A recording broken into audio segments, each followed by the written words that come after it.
Welcome to the Thinking Tackle podcast. Now, if you haven't already, please make sure to subscribe so you don't miss an episode.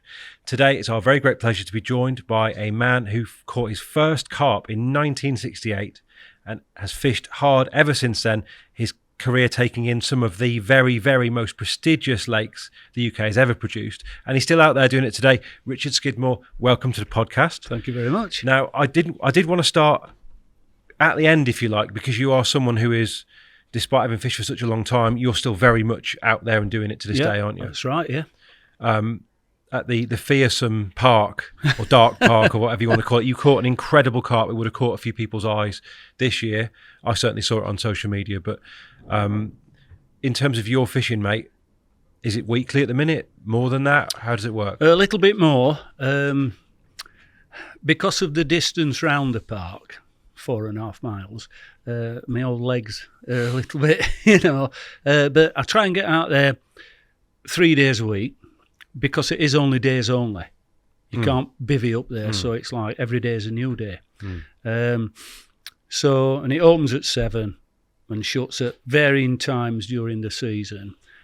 So you've only got a few hours, to sort of snare one if you can. And do you find that day fishing fits better with your life now, or is it something? Would you still be doing nights if you could? I stopped doing nights really when I had to really look after my mum and dad. Okay. Because they got ill.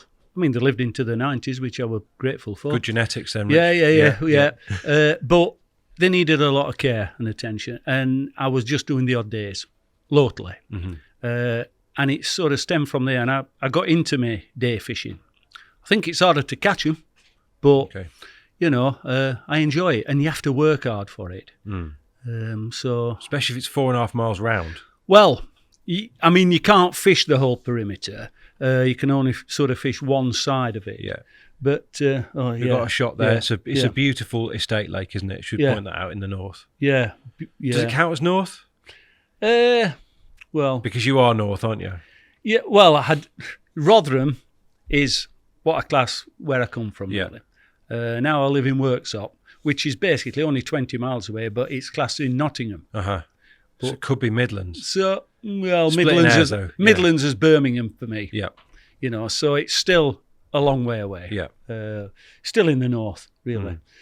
From Essex, anyway. Absolutely. Yeah. And a captivating venue to fish, somewhere that's intriguing? Well, I think the first year I fished there was 2006, and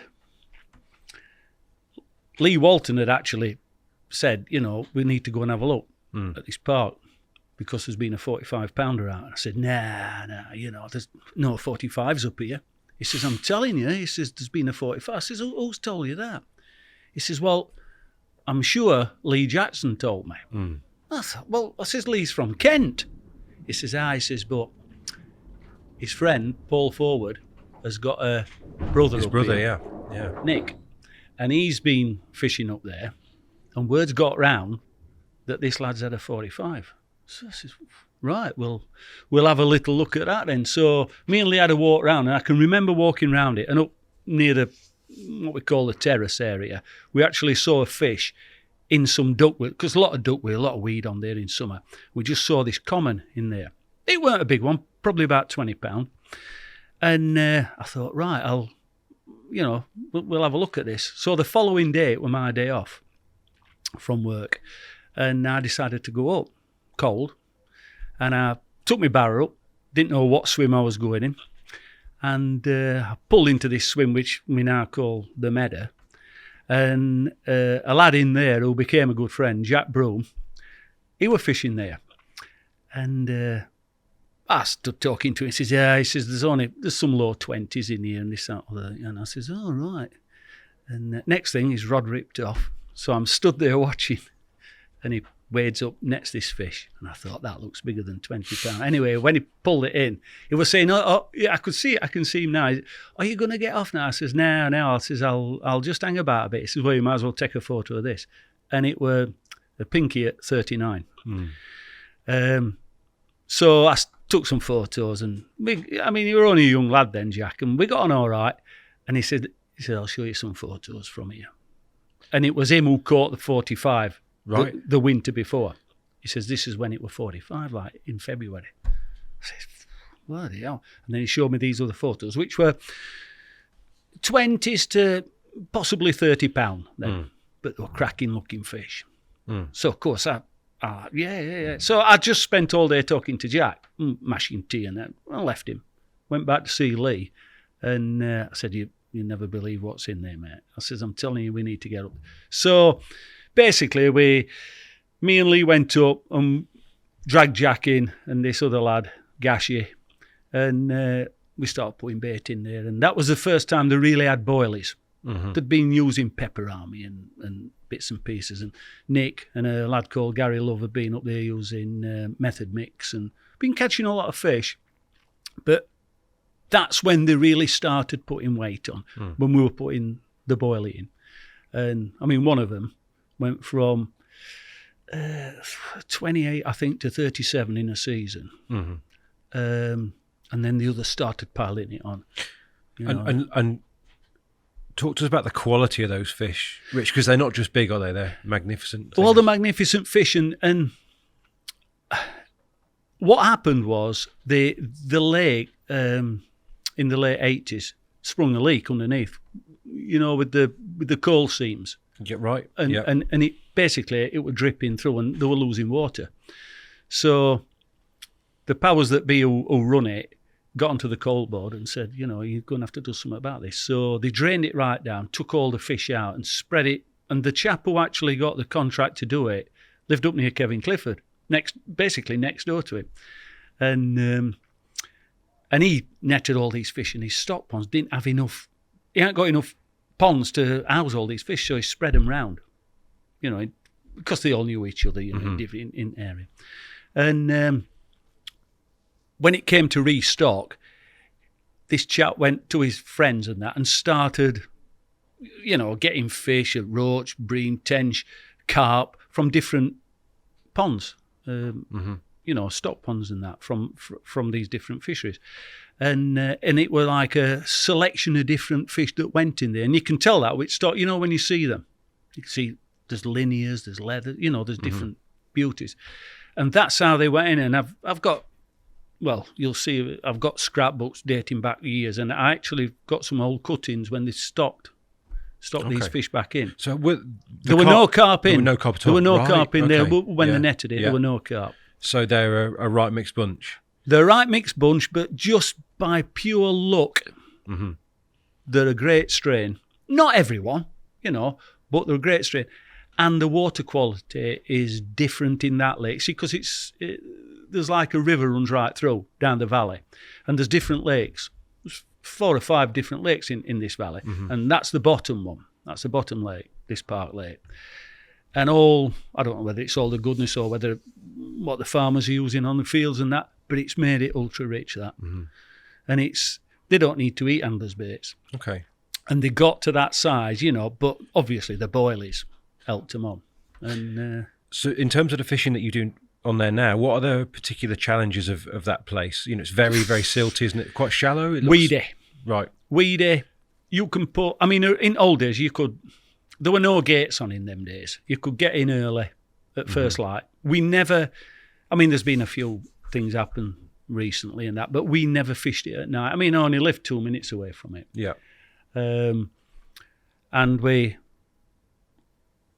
went round and it's the weed that was the problem, because you only have to get a wind on it and it just wipes all your rods out. And we were fishing 4 rods in them days.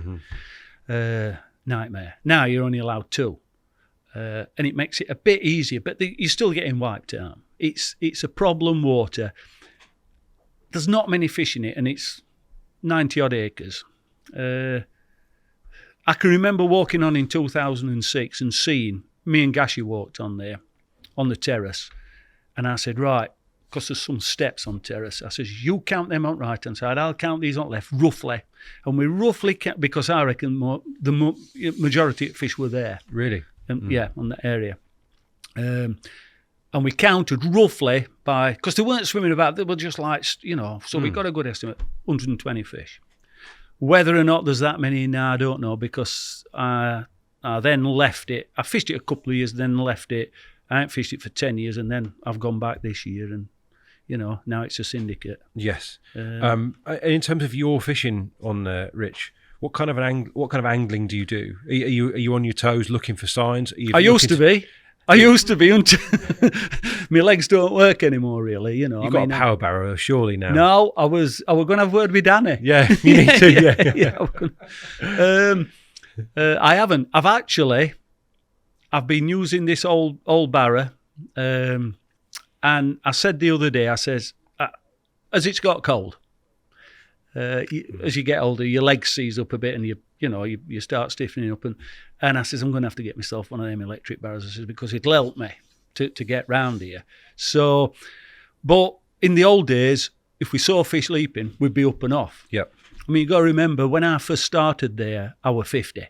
Mm-hmm. I was 50-year-old in 2006. So now I'm knocking up nearly 70. Mm-hmm. So it's a little bit harder. And the fishing, I've got to say, I mean, the fishing has got more difficult because I think of what's happened in the past with people night fishing it and poaching it and, doing stuff in the close season and what have you.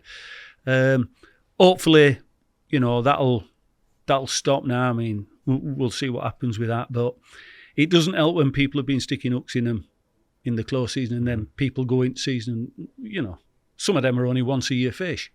Mm. So, but we'll see. And this year, I think the top rod, I mean, little Robbie Bryzer's up there, right? Top man, yeah. Yeah, he's up there. And I know how many fish he's had, and I keep saying to him, that Stone Acres must be easy. I said, because you're not catching much up, So he'll have a laugh at, and he's... Yeah. But it is tough. I mean, I think there's only one lad, Jay Wheat, who's on double figures. Okay. So in terms of what you're trying to do, then, if you're not so much on your toes, are you trying to establish something there, Rich? Is that possible even? I don't think I don't think so. I'm just going off what we used to do in old days, where they were different conditions and that caught me that flat back. Incredible fish that some people will have seen on social media. But tell us a little bit about that capture, the lead up to that, Rich, because that is an amazing carp. Well, I fished a place called the Meadow, and we'd seen some fish in the basin a couple of days before, and we were due a easterly wind, which we hadn't had for a while, and it would blow across to the meadow. Mm-hmm. I don't think there'd been a fish out for 3 or 4 weeks. I mean, it were like that. There'd be 4 or 5, and then suddenly nothing. And everybody's. And I thought, I wonder if them fish like that we'd seen. People have been trying in this, what we call woods into basin, and they caught nothing. Myself included. We'd all had a go. All lads, nothing. And I just wondered if this wind had just pushed them through a little bit. And a couple of days before, Lee Walton had seen a few round that meadow area, and I thought, and they drifted back to basin.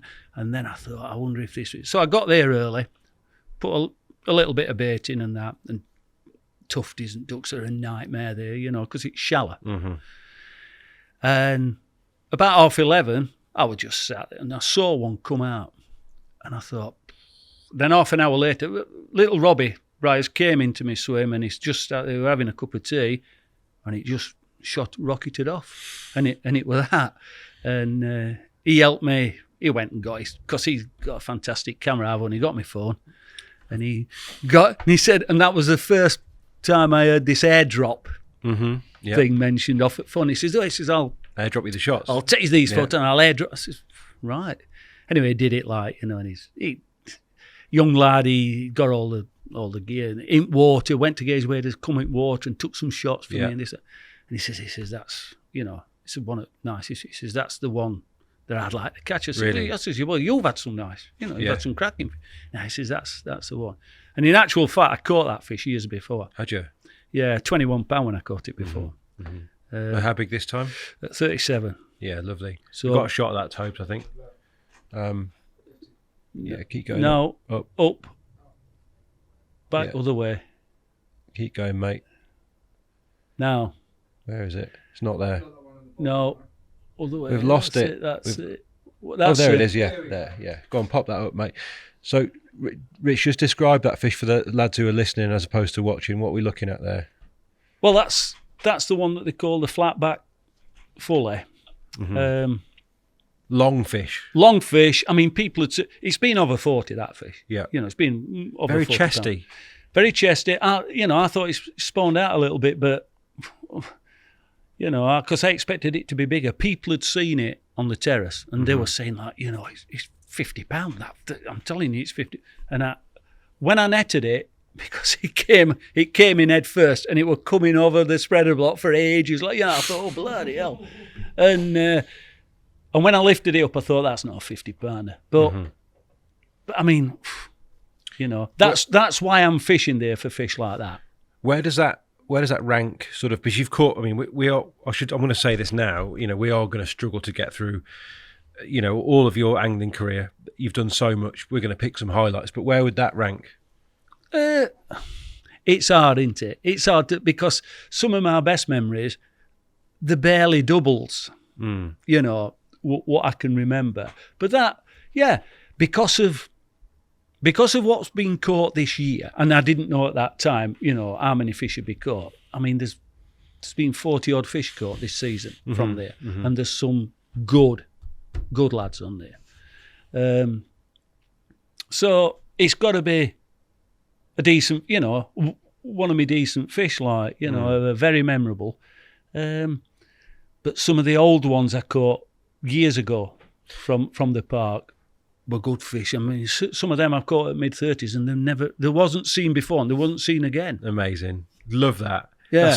In a way, that's a sort of throwback in itself, isn't it? Waters that can do that. Yeah. Whereas obviously a lot of the waters you'd fish, like, for goodness sake, raspberries of this world, was a sort of, they could go missing in there. Oh, yeah.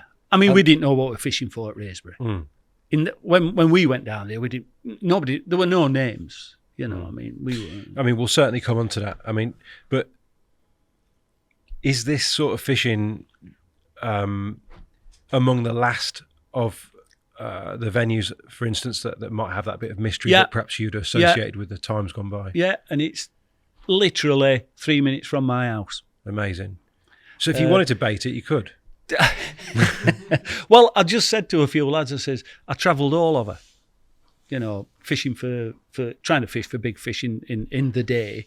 And I can't believe that just up the road now, we've got probably one of the best lakes in the country for lookers. So did you move? You didn't move south because of this lake? No.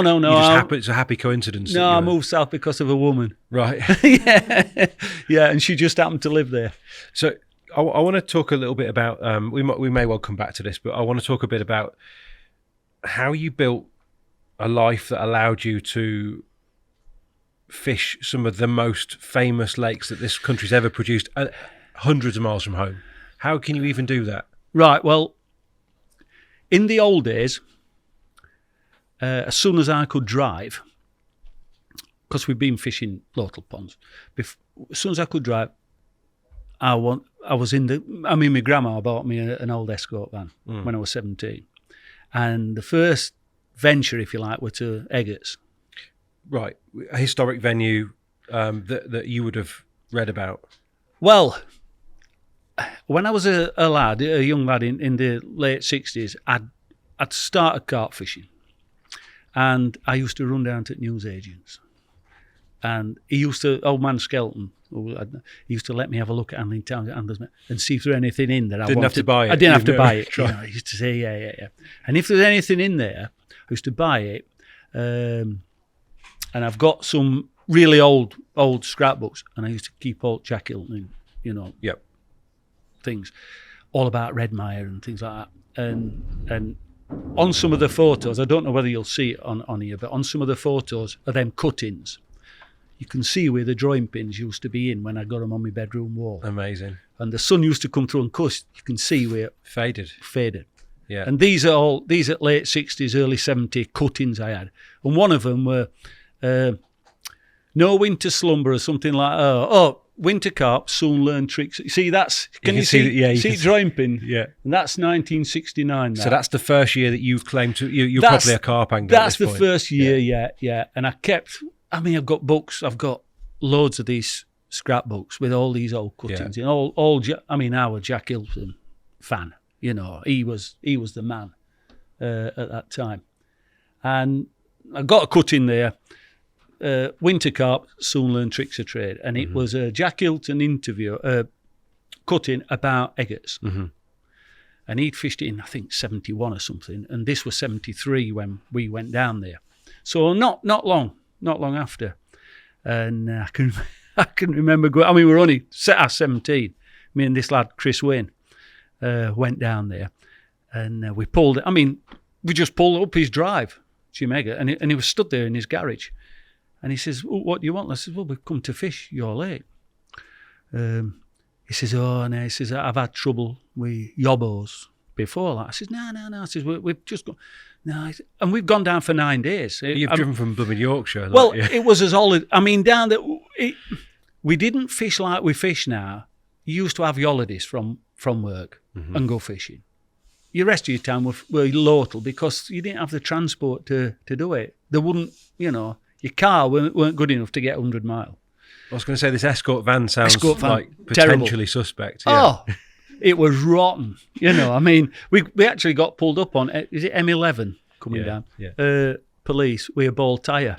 And it cost, well, I didn't pay, my dad paid 12 quid for this fine, and he went by me but that's what we were running about with, things like that. Anyway, he gets down to Eggerts, and he's in this garage, and he wasn't going to let us fish. And I says, a couple of blokes, I know, has fished down here. So he says, who's that? So I says, Bill Keel and Jack Hilton. He says, yeah, of course you can fish. And, I mean, I didn't tell him I didn't know him. I just said, a couple of books I've heard of, yeah. I've heard of these. But he finished up giving us a boat. Incredible. And everything. And we went down there and we were drifting around Hilton Snags, in the corner. round there and that. And a few years before, a bloke called John Salisbury caught record tench from there, £9 1 ounce in 1963.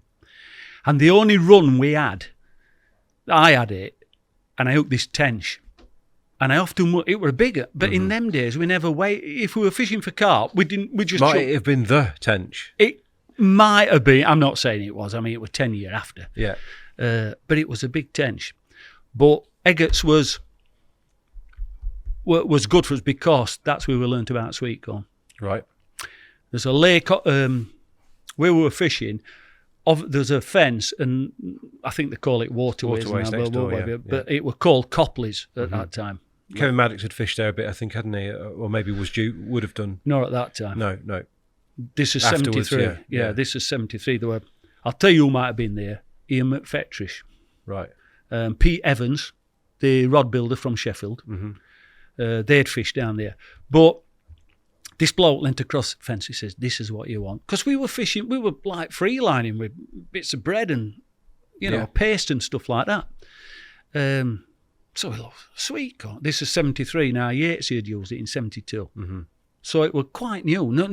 Cutting edge, Rich, no doubt. Yeah. Nobody up north had heard of it. Yeah. So that's what... I mean, Kev Clifford used it then at Redmire. And in quantities as well. In quantities. But I learnt about sweet corn there. And it was only travelling that, because we got nothing to go on up north. Kev lived, him and Hutchinson were the only people in the early 70s that I knew carp fishing really up there. Didn't they call him, wasn't it Carp King of the North? Kev that was the headline, wasn't it? I always have him on about it. Yeah. In fact, he came down to the park a couple of months ago, and we were having a good chat with Kev and that, But they were really, to me, they were exciting days. Jack Hilton had been there, Redmire, Billing Aquadrome. I mean, we went to Billing Aquadrome then in 74. I think I've got my old ticket that we got. These are... For context, these are two of the most famous lakes. It'd be like rocking up to... And hardest. Yeah. But I don't know. I don't think there's an equivalent today, but it's like going straight to the top, Rich. You've gone straight to the top. Well, as soon as we got car, off to them. You're like, sod this up here, I'm going straight there. I'm going to go there. Well, there you go. Yeah. 74, yeah. I mean, they'd even scrubbed 73 out because they were using last year's tickets, you see, and what have you. But, we went down there. And I can remember pulling on there, and I'd never seen anything like it. I mean, this bloke, he was dressed in all he'd got a big camouflage netting, And he came round and he saw us. He says, "Oh, it took us." He says, "This is where Ray Clay caught the 42 common in '66. This is, where Bob Reynolds, the island and what have you." And I finished up fishing up round at the back of this island. There was like a cigar island in there, and I fished. We never caught anything, but it was an adventure. Shame. I mean, those fish were sensational. Both lakes, I think. But you're fishing for leany fish in both of those lakes, aren't you? Yeah. But I mean, we were, we were catching them at home. Mm-hmm. But these lakes were 100 mile away from us. I think this sort of cuts back to my question. Most lads would have stayed at home, but it's characterised your fishing that you didn't. Yeah, that from an early age you went. Yeah, well, yeah, it did. What drove that? Was that purely like to emulate these blokes that you were Jack reading Hilton, about? really. Right. Jack Hilton. And what I didn't, Jack lived nearer to them than I lived. Absolutely, yeah. But he was hitching. Was he hitching? No, that's Walker. Where was Hertfordshire? Yeah. Same sort of area. Yeah. So not far at all, really. Not far at all. No. But his book, Quest for Carp, was a Bible. Mm-hmm. I think old Pete and Richie were on about it. Yeah. On a pod. That's what they grew up with, and it was a bit like he was the first one to take it to another level of seriousness. You had Walker obviously started everything off. Yeah, Hilton was the first super specialist, wasn't he? Hilton, yeah. I wanted to get in Redmire. I wanted to get in when Jack were running it. But I was too young. What I mean? Redmire in the 70s really would have been. It's tough to. As soon as Mintram took it over in 75, 76 or whatever it was, I'd lost interest. I thought I wanted to be in 68 to 73. And in terms of the stuff that was coming off Redmire at that time that you were getting to hear about, it's stuff like Walker's articles there about there being a 60-pounder, for instance. Yeah. And Jack Hilton's. So despite this being the most elite syndicate in the country, they were quite happy to write about it and share their experiences. I think only Jack wrote about it, didn't he? Because he was allowed to, presumably. He was syndicate leader, weren't he, at that time? And then Yates, he had a fling with that 43 he had and what have you. And Uchi. But it must have been so exciting to hear stuff coming off what was, still fantastic. Probably unrivaled, really, in terms of the stock that was in such a small pond. That was So you got to remember, when I first started and I were reading that in late 60s, them articles, I used to go down to Ravenfield Ponds. My dad used to drop me off. And I'd be sat down, this was at weekend after school. Mm-hmm. I'd only be 13, 14. And he used to drop me off. I mean, they won't do it these days. He used to drop me off. Because Ravenfield's miles away from anywhere. Okay. You go down into a valley and he'd drop you off, and I'd fish all night for a couple of nights, like on a deck chair with a bit of a thing there. And when I used to hear them fish come out at night, and they were only, I didn't know how big they were. I used to think, I bet that's beat Walker's record. I bet. Now, lads today laugh at that, but it were exciting. Yeah. You'd be sat there with a bit of a blanket over you, and all of a sudden, because there were a lot of pads at Raven, it's like, oh, God, Were you sort of wakeful throughout the whole night? Oh, yeah. Because of probably how comfortable you were. Well, I'd read, floating crust. Yes. So I'd throw floating crust out in between pads and that, and then suddenly you'd hear slurping, because they used to do that in them days. They hadn't been hammered, and I bet you'd take up a lot of water as a part float fishing at night, though, now, wouldn't you? Can't imagine that goes on. But you see, Walker had written about fishing with floating crust in margins. Off the tips? Just off tips, or just would they hook themselves against the rod? Would that be the idea? Well, they pull rod off at rest sometimes, they just pull it off at rest. They were vicious takes because they weren't cautious in them days. It must have been terrifying for a kid to be half asleep 1 minute, the next minute your rods come off the rest and you're in battle with a fish in the pads in the middle of the night. I mean, I used to lose a lot. Yeah. I mean, I can't remember what hooks we were using. I think Sundridge specimens, I think they were in them days. And the tattle weren't up to it. But as we progressed a bit, I think that you've included some pictures from Ravenfield, which would be nice to at least see what sort of. Well, it was like Ashley. Yeah. It looked a bit like that. Yeah, beautiful. I mean, is it still fished today? Yeah, still fish today. Yeah. And any of the old fish still survive? See, that's how it works. Some of these Tobes. Now that photo there, you can just see I've got one heron. That one, just yeah. Got one heron. And the other one's on one like a typical match fisherman's rod rest. Other ones, that is just before I got 2 matching rods and 2 herons and that. So that must have been early 69, because in late 69 I got the whole setup. Mm-hmm. So, but you can see the pads. I mean, you used to just drop them in. What was the? Would you have slept on that chair there? Yeah. Oh my God. Yeah. I mean, that's a cat for anyone watching. That is a traditional canvas like garden deck chair. Garden deck chair. It's not even a reclining one. It's just, or it might have one of those ones you lifted the handles up and notched it. No, it didn't. It didn't notch down. But I'll tell you what I used to wrap round me. When I were a youngster, probably 6 or 7 year old, I used to have they call it an eider down on bed. Yeah. Green. Yeah. And I said to my mum, I says, can I take that, and she used to let me take it, and I'd wrap that round me, an eider down round me. But no, they were great days. And you got the long hair there, because you've always had long hair to one degree or another. Always had long hair. What were the influences? We're talking rock and roll. Is this long hair? I can't. I don't know. It was just all lads at school. It's a bit Mick Jagger, isn't it? Yeah. Yeah, all lads at school. So you'd have been hanging them right off the tips where we can see the marginal pads there? Yeah, just out from edge at pads there. And would your crust stay on overnight, Rich, or would you have had a bite generally? Well, sometimes I fell asleep. You fall asleep because you just can't keep away. No. What kind of state are you in on a Sunday when your dad comes and picks you up? Oh, well, you're young, aren't you? And I think I'd still have been bloody exhausted. Yeah. Yeah, you and me both, mate. Don't worry. Yeah. I think my mum used to keep my dad up saying, I wonder if he's all right. But I'm sure she did, yeah. But let's have a look at some others, Tobes, from this era.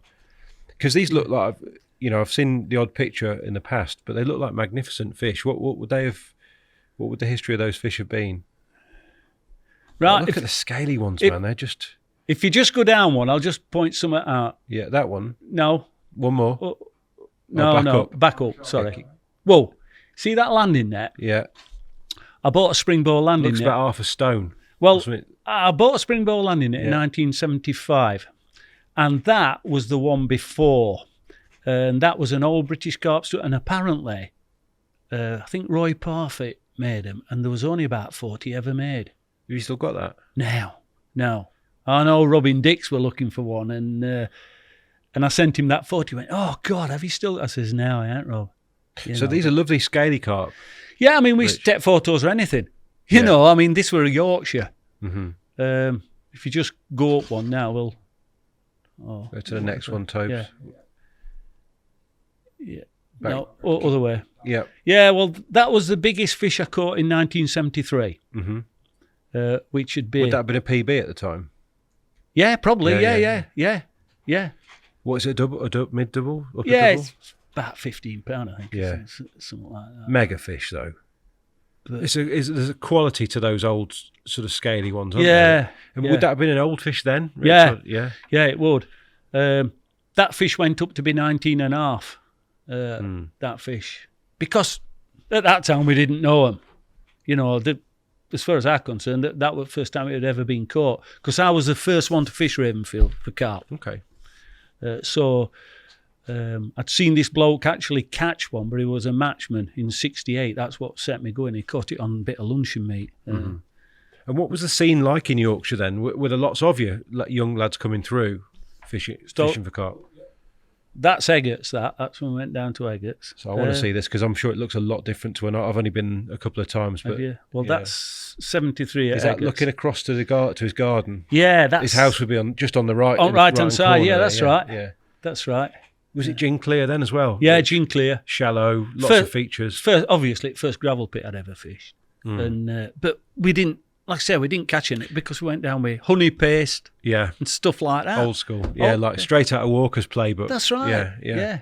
And when you were able to drift around on Eggerts in the boat, was that an eye opener in terms of what you were seeing? So bigger fish than we'd ever seen. And did you go back? Yeah, went back. Well, when after 9 days, battery on my van had gone flat. So we had to get Jim to help us, and then Jim said to us, like, he says, if ever you want to, because he'd been watching us, but we didn't know. And he used to go up to his pigs, feed his pigs and what have you, and he kept a crafty eye on us. And he said, look, lads, he says, I can see you're keen, if ever you want to come back. And we went back a few times, yeah. But, like I say, in them days, it weren't just a case of going down there and fishing. We had to have holidays. Okay. That's when you went to these places. I mean, I was working at British Steel then. Would I? No, I was an apprentice bricklayer at that time. And we only had 3-4 weeks a year. So I can remember booking that because we booked it to coincide with September 13th when Walker caught us. Which I suppose wouldn't have been that. It's not ancient history at this point, is it? It's only 20 years. 20 years. Yeah. So we thought, right, that's when we'll go down to it, and that was his first visit. And I caught that tench on September 13th. Did you? Yeah. Rocketed. I mean, my heart. Thought, yeah. Because we've been silver drifting paper job or silver paper herons. Yeah. Herons on needles. Silver paper on needles. Yeah.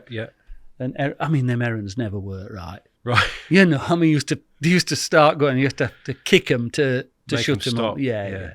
But it was a sort of all or nothing type affair, wasn't it? Once it was tightened up, that would just carry on going, wouldn't it? Like a screaming run. Yeah. You see, the lads down in London, for example, Pete, they were ahead of us. Springate. Yeah. They were ahead of us with tattle, if you like. They'd got theirs converted, their herons and what have you, and they got these, proper sound of it. Well, we didn't, we'd never seen anything like that up there. I always say we were 10 years behind up north at that particular time. But no, it were exciting though. It were really, unless you've lived them times, because you didn't know that the garden pond, the farm pond just down the road, you didn't know what it had in. I think especially when you're living through a time at Redmire at its peak, it would have been on my mind, I think, that you were one step away from discovering the next one. Yeah. That's what we thought. That's exactly what we thought. In reality now, people laugh, but we didn't know, in them days. There probably have been, haven't there, other Redmires, if you like, that have been kept quiet or whatever in the last 50, 60 years. But not many. Not as many as perhaps you'd hoped. No. I remember in later years, in 80s, I went down to see Chris Yates, and what have you, and we went round all Hazelmere. I jumped in his... Wagoners Wells and the like. Wagoners Wells, Shillingly, all them. When we went round, because at that time he'd got Leanie's books, and he says, I'll take you around and we'll show you. Because I'd met him a few years, but what happened was, because of Redmire, I think his friend at university or something was doing some in Yorkshire, and he got Yatesy to come up and do a bit of a talk on Redmire. He hadn't caught that big one then. He hadn't caught, the old 38. So I said to ex-wife, I said, we're going up. Chris Yates, and of course I got some scrapbook cuttings of Yatesy and what have you. I said, we'll go there. I can't remember where Danby Lodge, I think it was. Anyway, it were up Yorkshire, so I went up. Nobody turned up. There were only me and wife, and Chris and his wife Claire at that time. Amazing. We sat there. So it was lovely weather, and we sat on this grass outside this thing where we were supposed to be doing a show. We just talked about Redmire. It was fantastic. You've got a private audience with Yates here on Redmire. Amazing. And he drew me a map. I think I've got it. I've put a picture up here. Drew me a map because at that time it was secret. Absolutely. Nobody knew where it was. And he drew me a map how to get there. Keys to the kingdom, Rich. So I thought, I'm going. Because I'd had a few ventures looking for Redmire myself. Because I'd read about Graham Hiddleston going down in the 60s and finding, and I thought, I want to have a look at this place. And I finished up at a place called Eves Batch Court Pool somewhere in were you using OS maps? Ordnance survey maps. Yeah. That's it. That's what Yatesy drew me. And I can remember. And how close had you been on your excursions to there? Well, originally I took Jack Hilton's book into Sheffield Library, and I said to this bloke he got all this equipment. I said it had a flood in '68 or whatever. And it's near it. He says, leave it with me, I'll find it. No, so he sort of triangulated his way into it. He tried to find his way, and he didn't find. He thought it were this Eve's Batch course. So I've got to say, by the way, so we've got the map up at the minute, and it's titled "Ye Olde Way to Redmire Pool of Leviathans." That's right. It's a Redmire Pool of Leviathans. Yeah, that's right. Typical Yatesy. Yeah, and he drew that on that day when I went up to see him. So I went down and had a look at it. Did you? Yeah. When would that have been? Before he caught record. So late 70s or early 80s, yeah. Round about there. Yeah. And I can remember going, it was May, and we parked up. I don't think you can do it now, but it were an old track on the top, and there were a white house. If you stood on dam, you could see white house. And I parked up there, and I came in through bottom end. We went over some wood. See where it says Park. Wood there? Yeah. Oh, yeah. I went through there, across the field, and coming from Barnes End down the bottom. I had to walk around, took some photos, and that. Stood in all swims, and I mean, did you sense the atmosphere? my heart. Well, I took a photo down near dam, and as I took it, this fish just come out like that. So is it in the shot? It's in the shot. It's in the shot. Yeah. So amazing. So, were you more scared that you were going to be discovered, or was it just a sense of... Once I got down there, I didn't care. Yeah. Because my mind took... And, of course, I knew which swim... We're reading books over and over and over again. Oh, I'm in Keffords, I'm in Ingham, I'm in blah, blah, blah, round and that. And I took some photos. I've still got them photos now. I took some photos and came back up track and went home. I went down in an old minivan, I think. I mean, and went home. You know, you're in Herefordshire, and you've got to get back to Rotherham. Yeah, right? Rotherham. Yeah. And you couldn't. Yeah, that's amazing testament to how much of an impact that must have had on you. Oh. That you were willing to drive from Yorkshire to the Herefordshire. Yeah. To a lake that you weren't even allowed to be at. That's right. But you did fish Redmire. I did fish Redmire. Yeah, I did fish. How did that come about? In '80s. Was that on the Carp Society? No, Dietrich. The rent-a-week scheme. Yeah, before it went back. Luckily, Rob Eald, who ran a tattle shop in Rotherham, used to get Clive coming in. And he knew him quite well, taking his baits and that, for Richworth, yeah. And he said to me, Dave Moore, and John Allett, do you fancy a week at Redmire? Now, I'd lost a bit of interest at that time at Redmire because of what it had gone through, and it wasn't the Redmire that had been in my mind from being a youngster. And I thought, but my mum and wife that said, you've got to go. You've always, you've all the sources, right? So we went down there, and it was great. I mean, we went in winter, November, but we still managed to catch a few fish. In terms of the pictures, you've got, I saw the one of Morsey. Yeah, just go back in there, Tobe. So, no, keep going, mate. Keep going. So that's the map. There you go. Right, let's start with that one. Start with the punt, the famous punt shot. This one here? No, next one up. Oh, sorry. Yeah. So that's a picture from what's now the boathouse, looking across to. That's dam. Oh, it's on the dam. That's right. on the dam. Yeah. That's on the dam.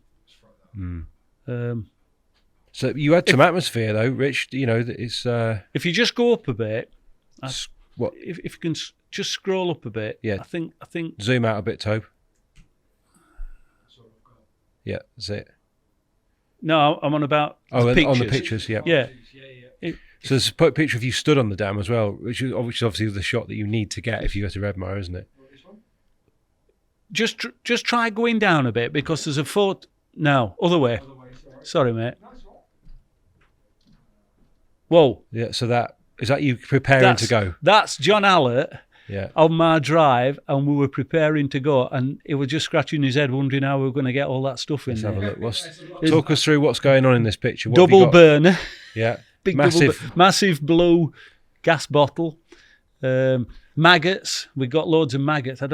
This tin here the most important thing, this The red one there. the red one, chocolate cake that my dad makes. Oh, what about there's a big tin of Quality Street on the right there. Hopefully that's actually got chocolate. Oh, that's got the chocolate cake in. Oh, is it? These have got buns that my mum used to make, but my dad were famous for The his. size of that tin. There's been Look at it. I've never seen them that big.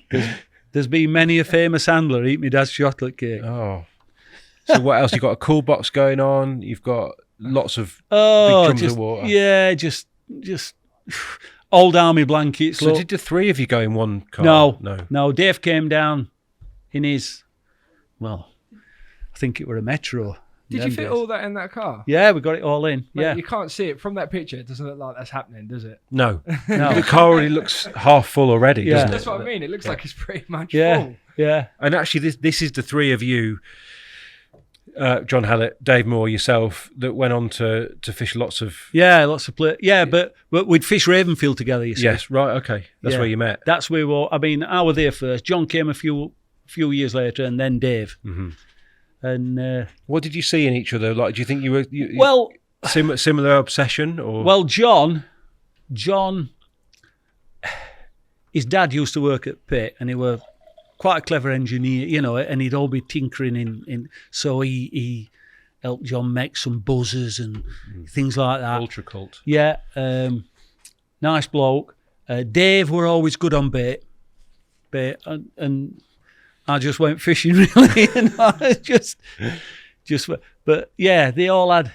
John were quite good with. He'd fish liver patty. I'd fish with sweet corn particles. He'd go for liver patty and bits and pieces. We all did different things, you know. If I caught a lot on sweet corn, them lads wouldn't immediately go on to Pile sweet onto corn. it. No. They'd do their own thing. Go back down to... I want to see some more red mine, mate. No, forget all those ones. You keep going down. Let's have a look at... Well, so you had... Let's go through from there, Tobe. So that's... From here? Well, the one above, mate. Yeah. One above, yeah. So that's the dam wall. And Yeah. It's the old iteration of the dam wall, isn't it? With the scaffold pole Yeah, as yeah. opposed to the wooden rail that's there. Yeah, you see, now. I was disappointed about that. I was disappointed about the scaffold pot because when I went round originally, It was a wooden rail. It was the old wooden thing, you know. But that must be old in itself because I'm pretty sure I've seen a picture of... I think Richie put that in with Tom Mintram. Right. So it's still, I mean, for me, that's still heyday of Red Mire. Yeah. But you're looking over the pool here. Carp, you know, you wouldn't look out of place on a carp lake now with that kind of fashion going on. Rich. Yeah. Looks like a... In fact, Korda's brought some of them pants out. Well, you've got... Do you know what I mean? It's Got some of the new combats there. It's combats. It's like a hoodie. You've got a carpy-looking beanie. Yeah. Long hair, probably a beard. Yeah. Definitely. Yeah. Yeah, back in the day. So how did you find the fishing, Rich? Because obviously it's November, but you've caught them. So talk us through that. Well, we just... I mean, at that time, I think I'd been up to see Kevin Clifford because he were bringing the Red Mire pool book out. Yep.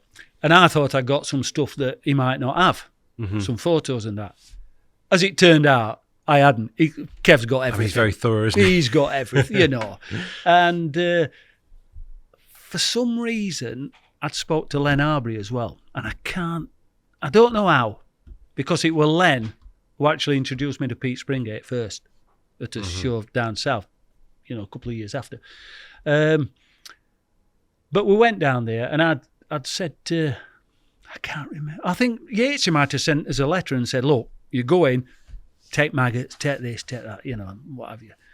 But we were finished up taking Hutchinson's protein mix. I think that's what we took down there, and just fished, mini boil it. We rolled them up to that size, and we took buckwheat with Hutchie's original sense appeal, soaked it in that. And I went round to... I didn't really want to fish stumps because that's a new swim. That didn't used to be in... Very productive, though, when you read the stuff. Well, Yeah. I decided to go in because they were actually fizzing up and bubbling up in Keffords, which is opposite. And my idea was to cast across to them. So I went and put buckwheat in Keffords and then fish from stumps. And caught a couple... I mean... What year is this, Rich? Sorry? 86. So, I mean... Just after Syndicate. Yeah. So yes, the old 38 is dead at dead. this point, Yeah, but yeah. you've got some big carp there. It always fascinates me that Redmire barely even did a 30 for a long time. That's didn't it? right. But nonetheless, it's in recent memory that it Yeah. was at the very top of the tree. Yeah. In terms of tactics, but are you hair rigged by Yeah, them? yeah. So Hair rigged. what you've actually it sort of occurs to me what you've taken with you in terms of like maggots, buckwheat, protein, etc. Yeah. Protein baits. It's quite a modern approach in a way, like that kind of particle side. I know Rod had sort of largely pioneered it on Redmire, but nonetheless, you've still gone with a variety of stuff that's going to That's right. give them some problems, isn't it? Yeah. I mean, Dave Moore, he took tiger nuts down, Right.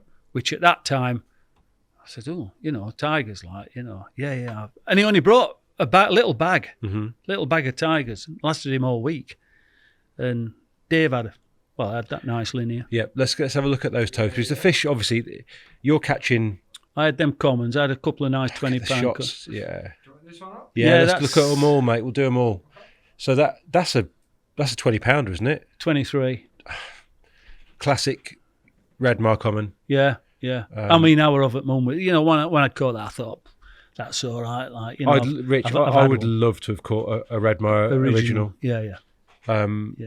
I've fished the pool twice, and they're still there. So still the odd fish that's perhaps spawned on. Yeah. But whatever, you know that these fish were swimming around with. Oh yeah.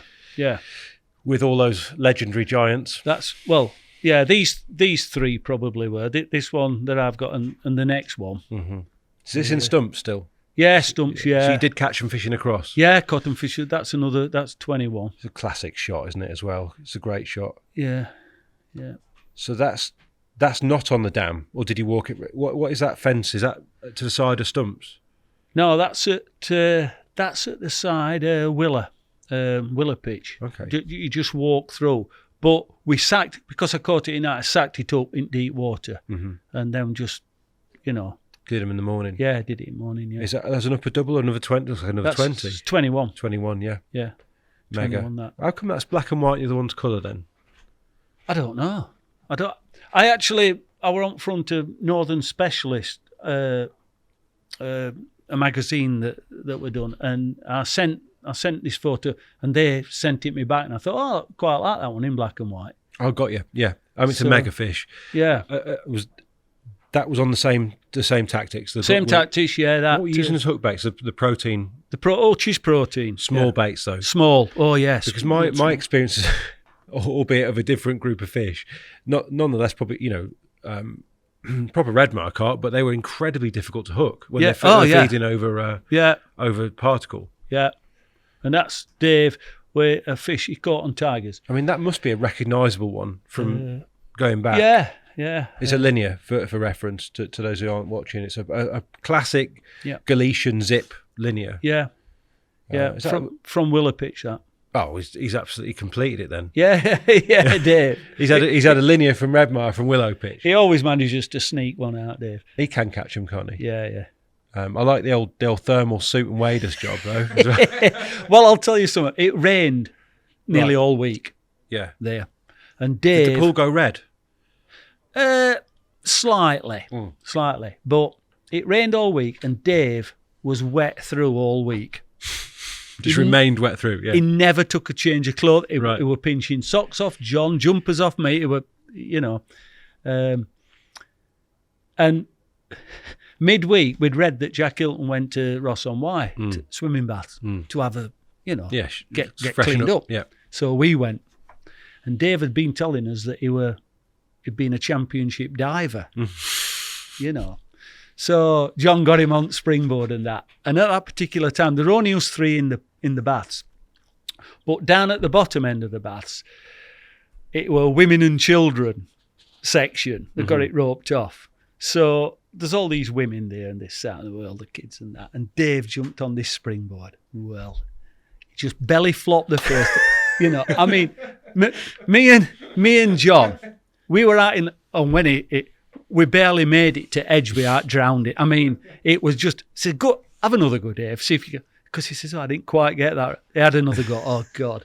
It was just, you had to be there, like, you know, it was just one of them moments. And these women finished up forgetting kids and watching Dave and just cracking out laughing. And we, you know, it was just one of them memories, that, for me. Was it heated, proper heated pool? Yeah. Like, so he got to warm up indoor. at least. Yeah. Yeah. So me and John were just hung on to the side, just like, oh, creepy. So there was. Do you reckon there was any truth to this? No, story? no, a complete fabrication by Dave. So is this the only time you've ever fished the pool? Chris Wynne, who I went to Eggerts with originally, he runs the Redmire Pool Facebook thing. Oh right, yeah. The open group and that, and he knows Les, and I mean, I know Les to just say hello to, but he knows that. And he said to me in 1990, I think it was, midsummer, red hot, he says, a couple of days if you want it. So I went down with him, just for a social, really. I fished just on dam. You know, like Jack Hilton fished, rolling under, you know, like that. I just fished on there. No, nobody caught it. It was just red hot and they were just cruising about. Nice to see the pool in its summer glory as opposed to dour in November. Yeah. But I can remember taking Jack Hilton's boat there and propping it up against old fence, taking some photos. So it's still in you then, you know, despite the fact you had misgivings about what had happened to the pool in the interim. There's still something in there in terms of the affection. There can't not be. I mean, Mark Walsingham's done a fantastic job, you know. Mm-hmm. I'm sure if you ask Mark, would you rather have it as original with original fish and this? Everybody's going to say yeah. But you just can't. No. After passage of time, something has to be done. And he's done a great job of fetching it back to how it used to be, you know. Yeah. I'm not, I mean, for what it's worth, I'm not keen on having boathouse there where it is now, because it's not like it. But I can understand you can't have a boathouse there with staunchings down. You know, a fish are just going to go around it and that. But, you know, and I don't know, I don't want to upset anybody, but, you know, all these photos are bits of glasses of whiskey and that on dam rail and all this food and that. It's not what Redmire's about for me, you know. Jack Hilton and Bill Quinlan there with old green. They were very serious men, weren't they? Yeah. With their fishing. Yeah. That's what Redmire was for me, you know. But, you know, it sent me on my way, really. Absolutely. And of course, we are going to talk about all of those places, or certainly as many as we can fit into what remains of this podcast. But one thing I do want to talk about, given as we're in the 80s, is the other main thing that I sort of remember you from during that period, and that is NutriBase. Right. Now, I know Bill and Tim set the company up, but I don't know how you became involved or when. Well, I became involved in the early 90s. What we did, me and Bill set up a small company, clothing, stock of products. Oh yeah, I remember that originally. And Brian Garner, who was involved in the company as well, he decided to leave because he lived in Stoke-on-Trent, and it was too far for him to come across, really, and what have you. No such thing as working from home then. No. No. So Bill sort of said, you know, do you fancy coming in? And I had to think about it, and I said, yeah, you know. So I started on a part-time basis, working 2.5 to 3 days a week. At that particular time, I'd left the steelworks, and I'd started up a small printing company. Quite a sort of a sidestep, that. Well, basically what I was doing, I knew these lads who lived in Barnsley. They got a big printing setup, and they said, look, if you can fetch us some work in, we give you a percentage. So that's what I did. But it left me free. With some time. So were you using the bait, though, at the time? Yes, I was using the bait, but I wasn't involved in the company. I got a small printing company at that time. Basically just going out repping. Okay, yeah. Getting print jobs in. And it's a bit of a sidestep from the steel works. Yeah, well, totally different. Yeah. But it was just something, I mean, I turned some money somehow. And and it gave me a bit of time for fishing as well. Mhm. So I got a few days, and I think it was about 89-ish to 90 when Dave Moore, who was also involved in, he was using the bait as well, came up with the recipe for the big fish mix. Mm-hmm. And we've got a photo, haven't we? We have got a photo. We've got archive photo. material here. Yeah, that was one of the first mixes, a big fish mix, that were rolled up in the old factory at Winkerbank. At that particular time, I don't know where Dave were fishing, but he may have been. Is it Raisbury era? Is it? Yeah, Raisbury, but we were fishing Raisbury and other places Yes, as well. yeah. And I was fishing at Baston at that time, and I took some down to Baston and Horton, and but that was in the factory upstairs. Yeah. And you've got little gardener tables, presumably, then knocking up the sort of samples. That's right. Yeah. We had no. I mean, that's what you used to do in them days. I don't think there were any shillums about then. So you are literally put your productions on the gardener tables, is it, at that time? The whole production of the operation, or no, just for samples. No, because we didn't do ready-made. We didn't do ready-made. You just did the base mixes. We just did and stuff. base mixes. Yeah. So we didn't. And what's in all those vials on the shelves behind you? There's glass measuring. Just measuring Cylinders things. with- Yeah. But they've all seemed to have some kind of liquid in them, though. They probably did. So where did this the big fish mix was probably the most famous. You probably had High Nouvel at the time. I think there were Inuval and Enovite. Yeah, and then big fish mix comes into the mix, which is very much Biolix, then big fish. right. Yeah, What was the Biolix? Because that's on your T-shirt there. I can see that. that's a meaty type. Right. So right, meat products. Yeah. When Dave came with the big fish mix, do you remember the kind of what the vibe was around that? Were you all excited about what it might? Well, Premier had brought a fish meal out as well, Mm-hmm. and that were doing really well down at Darrenth. Yes. And Dave had been down there, and he said, I reckon I can make a good fish meal. And So he'd seen firsthand what those Premier fish meals were doing. And Yeah. this was his response, if you like. Yeah. He was at college down there, wasn't he, or something like that? I don't know. From I can't- memory. I'm sure I've spoken to him. He fished Darrenth when he was living in London probably. or studying or something. Yeah. But it definitely was Dave's baby, Mhm. that. And I can remember taking it down to, I think, Hutch's, Wallview first. Mm-hmm. And I finished up catching that scaly. Yeah. Scaly. Which we'll come to that. I mean, Tubbs, you can stick a picture up if you want, but we'll come back to that. I finished up catching that 5 times on that bait. Really? Yeah. Obviously, everyone had their own favourite sort of combinations, but I always remember the cranberry, salmon oil and cranberry was one that got talked about a lot on with the big fish mix. Yeah. Was that what you? Neutramino, green lip mussel, cranberry. Cranberry, yeah. So the sort of acid fruit on a fish meal with some. That's right. What about oils? Fruity. Bit of black pepper, Okay. but not really needed. I mean, we didn't tend to go too complicated. It was bad enough rolling it up. Okay. I mean, Tough to bring it together. Is that the? no, it was bad enough. Just I mean, Having to time do it. come. Yeah, having to do it.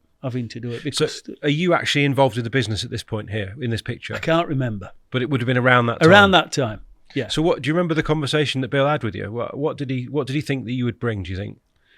Well, initially, I think it was Brian Garner who was doing the advertising. So you're already in that world. You're selling. You're repping for the print. Yeah. And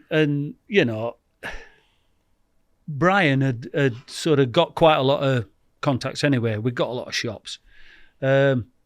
So I did a little bit of that, wrote a bit of NutriBaits news, rung round for the advertising when we did a catalogue. Yeah.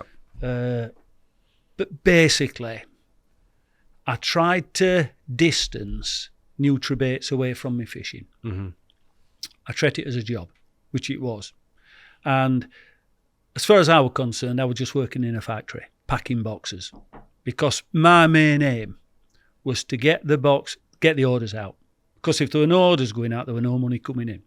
So that's, what I did. Mm-hmm.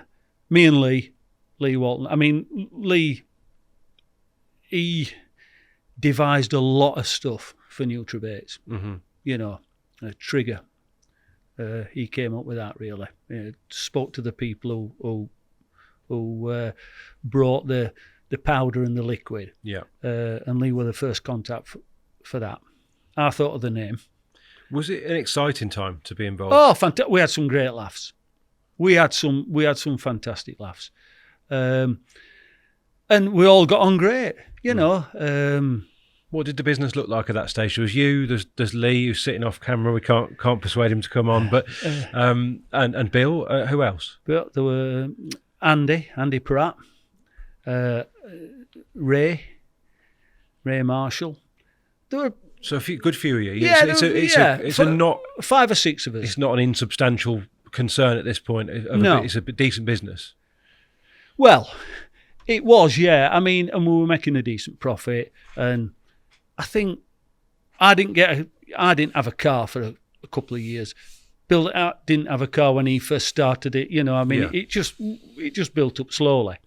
But then it took off a bit too fast, I think, and it sort of got into a bit of trouble, you know, because it just exploded. I mean, it's tough. That must be equally tough, Rich, to control when it is growing fast. You imagine it's the dream, but it's difficult when you're just a bunch of blokes trying your best. Well, Bill worked at a sports centre. Mm-hmm. I'd been working at Steelworks. You know, we weren't businessmen, really. Just blokes who like to do a bit of fishing. Mm-hmm. And Tim actually was the brains, I think, behind the bait originally. I mean, Bill were interested in bait and whatever, but I think it was Tim who probably pushed him because he was only a young lad then. Yes. But obviously, Tim weren't going to do any bagging up in factory or anything like that, you know. I kind of presume Tim would have left by the time you started. Is that right? Tim was never actually there at the factory. No, but in terms of the business. Yeah. That original partnership with him and Bill. Yeah. He was gone by then, right? Carp World is up and running. And there were just me and Bill. Yeah. And Bill had 55% of the company and I had 45. Mm-hmm. That's how it are you looking back? You've already said it was a great time of life and you had a laugh. Yeah. Proud of that, of what you accomplished there? Yeah, I mean, I tended to take a bit of a back, you know, I didn't push myself forward. Mm-hmm. I didn't really like doing David Hall asked me to do some articles originally and what have you. And I did a few, is it Jim Foster? Yeah. And what have you. And the NutriBaits catalogue, I had to do something in. And I remember Bill having to push me really to do it because it wasn't my type of thing. I did the slideshows because of NutriBaits, you know, trying to... Do you think, looking back, it was the one area that NutriBaits was weakest in that sort of that what we'd now call marketing? You know, sponsored anglers and people using the bait. To be fair, I'm doing it a massive disservice in the sense that NutriBaits News was a big deal, wasn't it? And that was a good idea. Well, that's how it was in them days. I mean, there was no media really.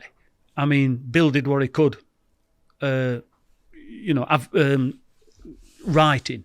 Yes. Getting all the products out, you know, and the catalogue was the big thing for us. Right. I mean, people can't understand that these days. Like, you know, it's all changed now. It's all changed. Yeah. It's all changed. But you know, there were no computers. You know, I was on the phone to people trying to get adverts off Tattlebox and that, talking to Lee Jackson, and you know, they used to support us. But if we hadn't got the adverts, there'd have been no catalogue. You know, we had to break even. Subsidise that catalogue. Yeah. So, and you're selling to just the shops, or are you doing an element of direct sales as well to customers? We did a little bit of direct to start with, but then we realised, you know, that you're better off going through shops because they were there 12 months a year. These lads who just come to the back door who wanted to, you know, it wasn't the way to go. And how long were you involved, Rich? Because obviously at some point 23 years, I think. That's a good. Yeah. That's a career. That's a second career, isn't it? In a way. 23 years. Wow.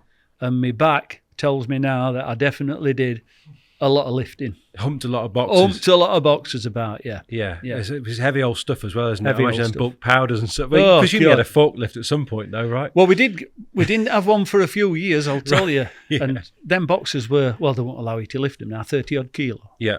off of the floor. Mm. You know what I mean? What about the nice parts of that job? You know, presumably all your networking sort of opportunities, like the European side of stuff, because NutriBaits went massive in Europe, didn't it? Well, And Bill did that. did he? Yeah, that were Bill's baby, and he did a good job, and you know, got these teams Yeah. over there in different parts. And when I started with Bill, see, I don't like flying, and I don't really like to have. The last time I went abroad was 1973. Wow. So, and I've never fished abroad. Okay. So going abroad just didn't interest me. And when I first started, we hardly had anything abroad anyway. So when I started, I said, look, I don't mind. We'll do shows, you know, but I'm not interested in going abroad. And he said, you know, Bill said, yeah, that's fine. But as it went on, a lot of it, you know. So what happened was, Bill would take Lee or Chuck or whoever, and I stayed in the factory. So, you know, and You sort of like just sort of kept an eye on play. Absolutely. Yeah.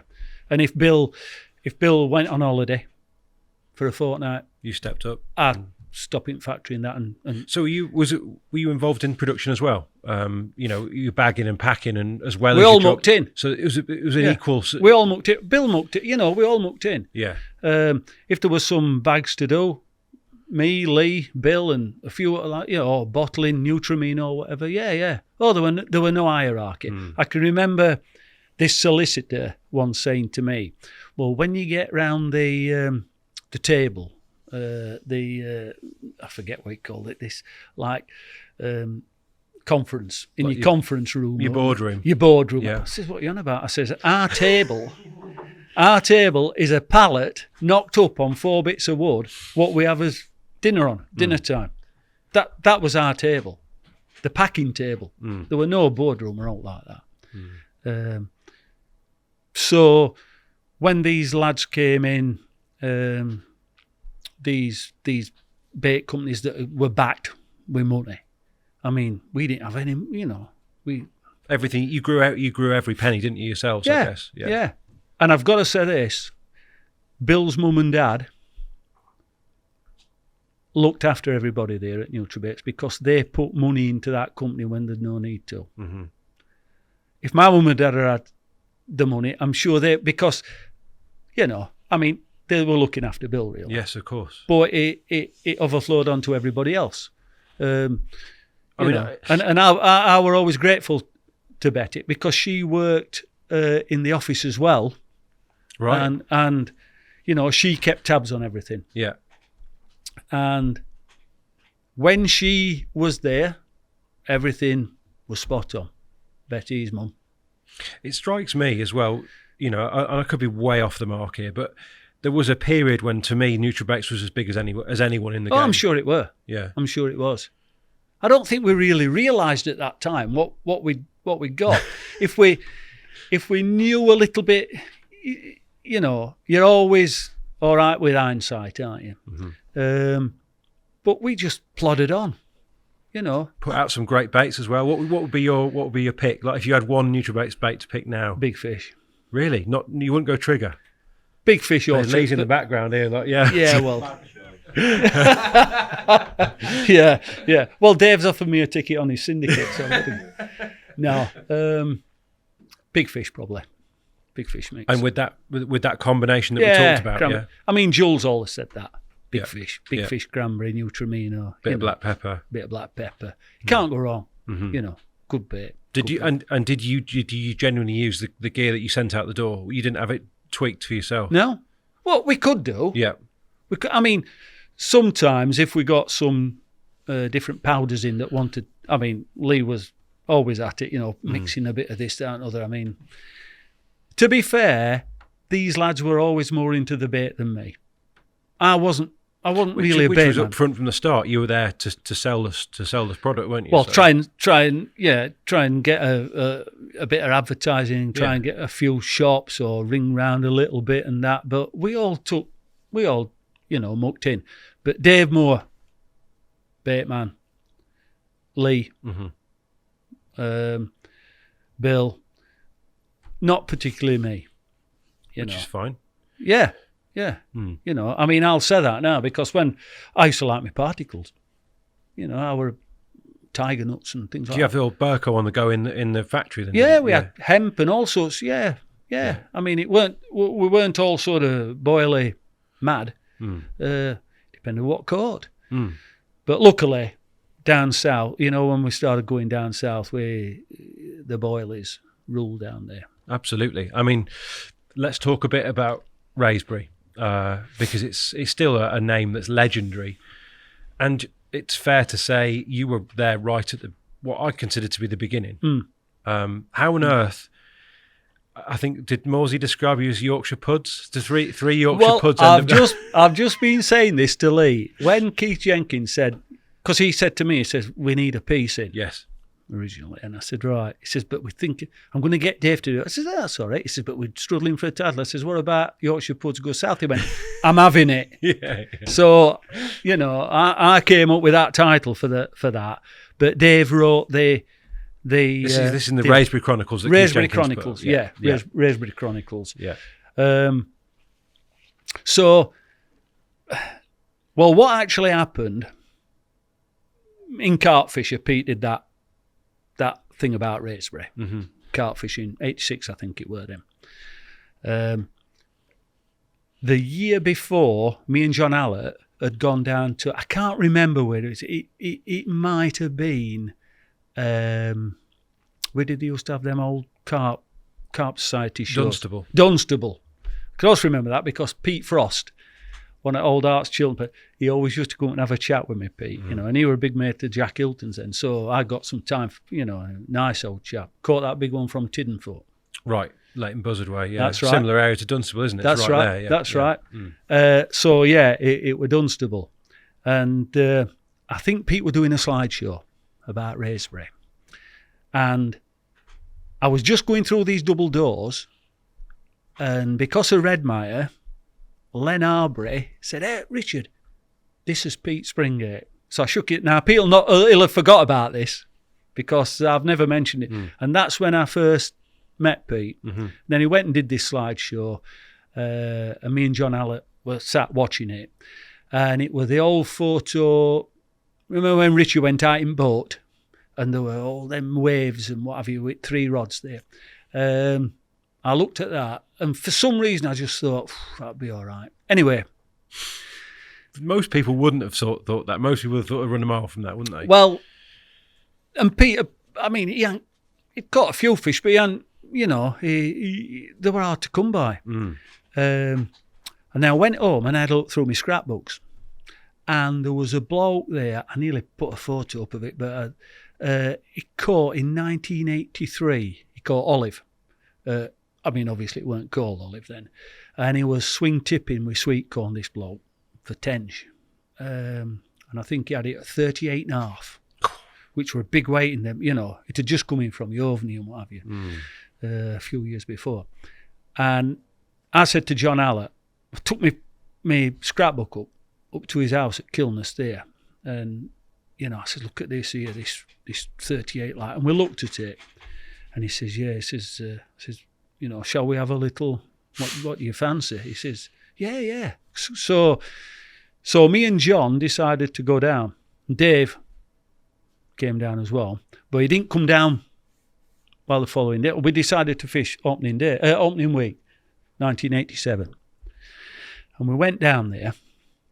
I didn't have a car that would get myself there, so John had to pick me up, and we went in his dad's car, I think, and it took ages we didn't know where we were going. We'd never been before.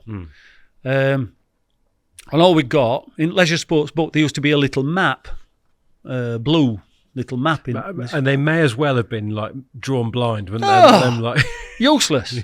So we look, anyway, we got there on June the 15th, and we didn't. I mean, we pulled up at NatWest Sailing Club, which is on Welly Road, and we walked through and we came to this spot. We didn't know it was really North Lake. We'd no idea, and there were, as I looked out from this spot, nice grassy spot, which were actually the turfs. We didn't know that, but I think Pete and Kenny had laid all this turf down there year before. But anyway, we looked out. There's 2 islands, so we thought this is bang on here. So we dragged up your salt gear, roughly that we had, and we dragged all his gear around, then bottles of gas and whatever, set up, and it started raining. We got us up, and we weren't casting out. We waited while midnight, and we set up there. And about 7:30 at night, this old bloke come walking round.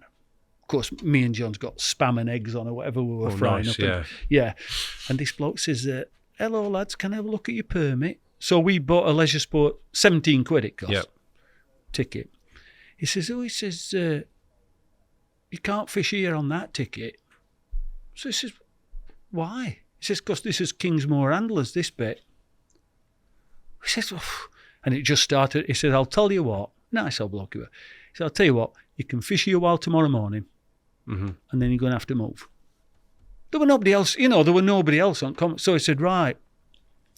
So that's right, we fished. Didn't catch it out. And in actual fact, he did us a favour, because we then went round. We went back round into Douglas Lane. I mean, grass were 3 foot. We just went through in John's car, like going on safari. We pulled up and we stood there looking out, and you could see Dredger Bay. Which is the view that you'd seen with Richie and Pete. That's right. In the boat, yeah. Yeah, there. Just stood there looking. And we thought, well, we've got a week. We'll pitch up here. Out the back of the motor, always nice. Back at Mocha. Yeah. We didn't know where we were. We had no idea of topography of it. So we sat there. Following morning, I'm just sat with John. We're having a cuppa, and these fish come out outside. Now, them islands are a fair way out. I mean, we only had 2.5 test curve rods, Cardinal 57s, old Delkims and what have you. So we couldn't really get out there. But what we did, we were using Hutch's protein mix, and we'd made them to about 18 mil, I think. But we got throwing sticks then. I can remember Chris Ball, just going off a bit, I can remember Chris Ball coming down there, and we were baiting up with these throwing sticks. Anyway, we were like, Christ, what he's like, oh, Chris, really enthusiastic. He said, because they were still on these slingshot things, and we were whacking these baits. He said, I'm going to have to get one of them. Where did you get the stick? Pete Evans did it, mate. Right. The rod builder in Sheffield. So, with his carbon sticks? And it was carbon. Right. It was carbon. Early on the carbon stick. Very early. Straight. Yeah. In fact, there's a photo of me on there when we first went down on that first week, and it's Raisbrink car park, and I'm playing. It's got to get that one up. I'm sure that was a catalogue on the old catalogue or something. I certainly saw that in the back Rob of Malin. Was it? Rob Malin's mag. Yeah. I think I sent it him down. Go on, Tobes. We've got to get that. But so you're whacking these with the protein mix out of what's that, 60, 70 yards? Yeah. Yeah. As far as we could. That's roughly that's it. Yeah. Yeah. That's the actual swim. That's the actual swim. Yeah, that's the first week at season. Amazing. Yeah. And you're calling the carp in with the old throwing stick. Yeah. And then, as you know, John's first morning, John's rod rattled off, and I think that one, I'm not right, I think that one were Malins, but didn't know it were Malins then. Well, it wasn't then, was it? No, and old Chris Ball, God bless him, he said that he'd caught Malins and Cluster, I think, first before they went in from Rainersbury Amp, because John and Dave caught them first. Because this was the first week, 87, and I think Chris caught him in 88. Okay. And what will you do? You say his rod rattled off, which is to shortcut quite a lot that must have gone into getting those rods into position. Because obviously this is a gravel pit, raised but weedy features. We were casting. What did you find out there, and how did you fish it? We were trying to reach these fish that were crashing about. You were happy enough to be in the area, or or you're sort of like aware of what your rigs were dropping on? No. We knew it was weedy, but we we just wanted them out there. Which is the most important thing. Yeah, right? Yeah. Wanted them out there. So we put this bait out, and John got this run. Bottom baits, Rich, would it have been at that point? Bottom baits, yeah. What sort of same as the freebies on what, longish links or? I can't remember. I'm just wondering if you were making any sort of allowances for the fact you might have been landing on weed. No. Right, just bombing it straight in. No, nothing. Just get them out there, Yeah. and let's see. Because I mean, weed was 70. It was ridiculous. Yes. We were up to the top nearly. So, but it was sparse. Mm-hmm. So you're landing amongst. You think you're probably hitting the bottom somewhere. Yeah, it wasn't thick up to the top. It was sparse weed, And main thing was these fish were in that area. Yeah. So and John had a 22, I think, or I can't remember really. But that one I think were Malins. And then I think he had another. No, I went to fetch Dave. Dave had come down by that time and he'd gone up to fish at Douglas Lane Point. And I went up and I said, hey, fish are crashing, Dave. Get yourself down here, wheels, John's just had one. Oh, bloody hell. So he come down and he got into left of me. So I'm sat in between these two. Next thing, John's rod's off again. I think that's the John's The right order, yeah. and it was that olive. And I netted it for him. Did you know straight away when you netted it that it was that fish that you'd had in the cutting? No idea. I did know that it were the biggest fish that I'd had in a net, I'd seen or any of us. And John weighed it up. I think it was 33. Got some photos and that. And next thing, Dave's rod's gone, and I think it was that cluster, a £22 or £20 or something like that. We didn't know that these were new fish that had been put. I mean, Olive wasn't, but them two were. And then, of course, I were more because I'd netted this. You're in the middle catching nothing, yeah. Good. But then mine rattled off, and I hooked it. And I'm telling you now, I mean, I've heard that with Pete about him thinking some of them could have been catfish because they were stripping line up. I hooked this thing, and it flat rodded me and just carried on out there. And then just broke me. And I thought, I didn't know what to think. We're just like, what were that? Anyway, re-tattled and just chucked back out. And next thing, Dave's rods. I mean, this is ridiculous. I mean, it is when you think about it, isn't it? Yeah. You've rocked up at Raisby and you are battering them. Yeah. I mean, Dave's rod went, and he's bent over. I think I've got a photo of him actually playing it on here. Go on, Tobes. Let's have a look at some of these Raisby shots as well. So we need to see. Well, there you go. So that one. That's it. Dave's, and I says to John, I says, grab camera, John. And is that you down with the net there? That's me down with net, doing me netting duties. And when we got it in, I mean, we could see it swirling about in edge, and I thought, this, common. And I thought, bloody hell. Anyway, I think it's on next shot. Yeah, we need to also look at John's shots of Melons, I guess. I think I did. Next one down. So that's what he landed, yeah? That's where he landed, and it was a couple of ounces under 30. Which is a huge common for the time. Well, I mean, obviously in later years I had a good look round there and I saw quite a lot of fish. But there were a few commons in there, that I think never got caught. Strange beasts. Yeah. But lovely deep, more than deep, but it's a sort of fat common with a great head on it, isn't it? And, cracking fish. Yeah. Morsey looks like he's just stepped out the pub. Oh, he always did. I think probably my jumper he got on. I don't know. He just carpy knit. Just used to wander about putting people's clothes on. Have you got any socks? Right, come out of that one, Tobes. I want to have a look at the John Hallett shots, which I think are above this one. Does John still fish, by the way? Yeah. In fact, so that one, yeah. So that's Melons, yeah. I think so. Yeah.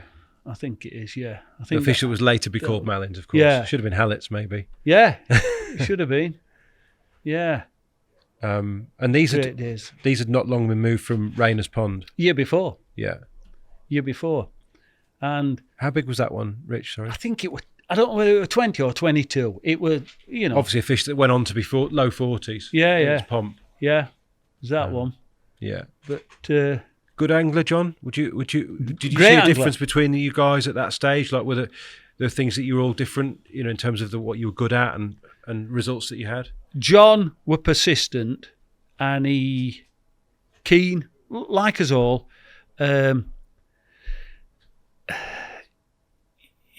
Just a good handler. Just a good, like Dave. I mean, the keenness kind of goes without saying because you're driving from Yorkshire to fish Wraysbury, which is arguably one of the hardest lakes you could have chosen to fish. Yeah. The fact you've had it away on the first trip Well, must have given you some confidence. Well, we thought, yeah.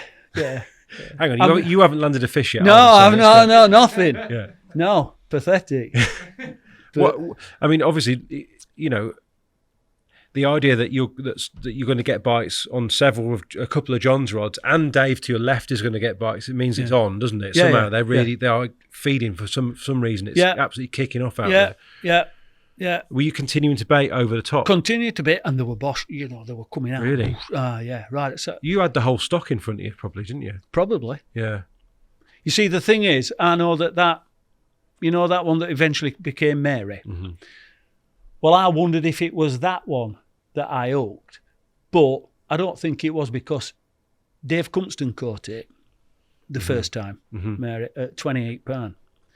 I think it was 28.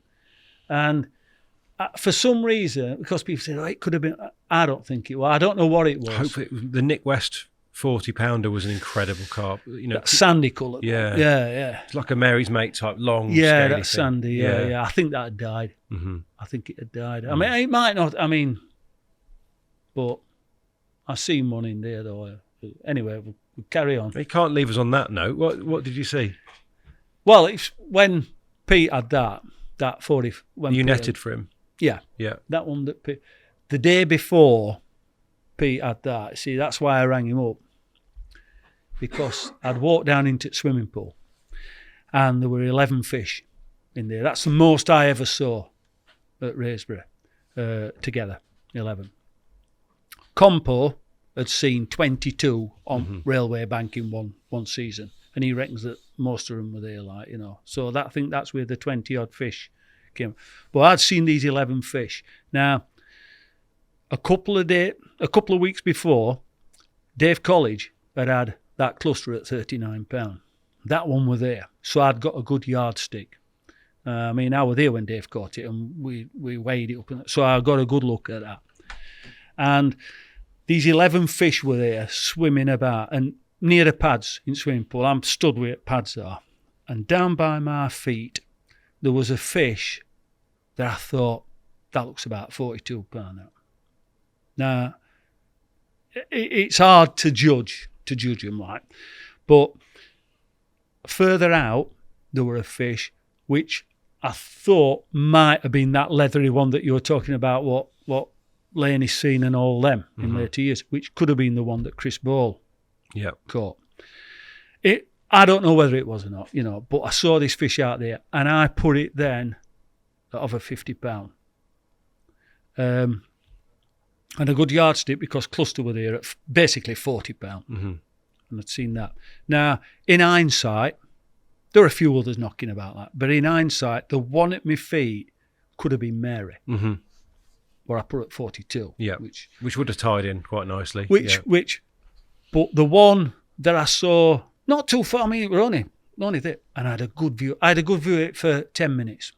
Amazing. Just in water. Yeah. Could see it. But because I'd not seen a 50-pounder in them days, I mean, it's. But what to call him? Forget his name now. Not Colin Claydon. He had the big fish, I think, from Longfield at 40. What's his name now? Had it twice in a season. That one of Pete's that were 36. He went up. And he was swimming in Wraysbury at one time. And he saw a fish, which he reckoned were 50-odd pound. And I wondered if that was the same one that I'd seen there. But I spoke to Pete about it, and Pete says, no, he says, I've seen the one that this bloke had seen. He says, and it were a big black thing. And this one weren't so much black. It were leathery, you know. So I don't know. It's hard, you know, I wouldn't like to say. Really. So exciting, though. You're fishing for the biggest carp in the country. Yeah. I thought we were going to beat British record. I thought there's a fish in here to beat. That's why we went down there. Mm-hmm. You know, we're going to beat Yates's record. Because it was Yates's by then, 50 up. And I thought, you know, there could be a 50-pounder in here. When I saw that, I thought. But nobody else saw it. Nobody else saw it. And then years later, I were at a show and I bumped into Phil Thompson. And I said to Phil, I said, well, I want it. He says, did you see that one? I says, yeah. He says, I've seen it. I've seen it. He says, as well. He says, what size? I says, well, I don't know. I says, it's a long time ago now. He says, I reckon it's over 50. I says, well, you know. So, I mean, I don't know. I mean, when the 38 that came out of Yovney went into Longfield and then it got put into Raisbury, I wondered if that could have been that waddle that because that were a big fish, big fat fish, and I wondered if that one was that waddle that they were talking about, but I never saw that one. I didn't see that big fish. Does anything beat Raisbury for mystery, you know, looking back at those times? No, not in them. Once it started getting to, once Pete caught that 45, because I rang him after I'd seen them and I said, look, Pete, I says, you know, you're going to have to get down here, mate. I said, you know, I've seen some cracking fish in swimming pool. I says, take your day off tomorrow. He says, I can't. He says, you know, I'm busy. Anyway, I finished up coming down. And, well. Rest history, yeah. But I would like to get your take on the netting, because I've heard Pete's take. Is this one where you asked him to bite the line?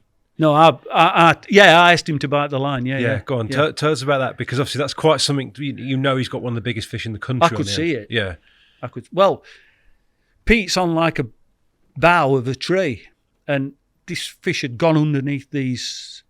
I mean, we saw it take the bait. Didn't think it was that big because it was deep, and it shot off into the middle of the swimming pool. And he played it out there, and as it's come back, it's caught this branch, fairly big branch.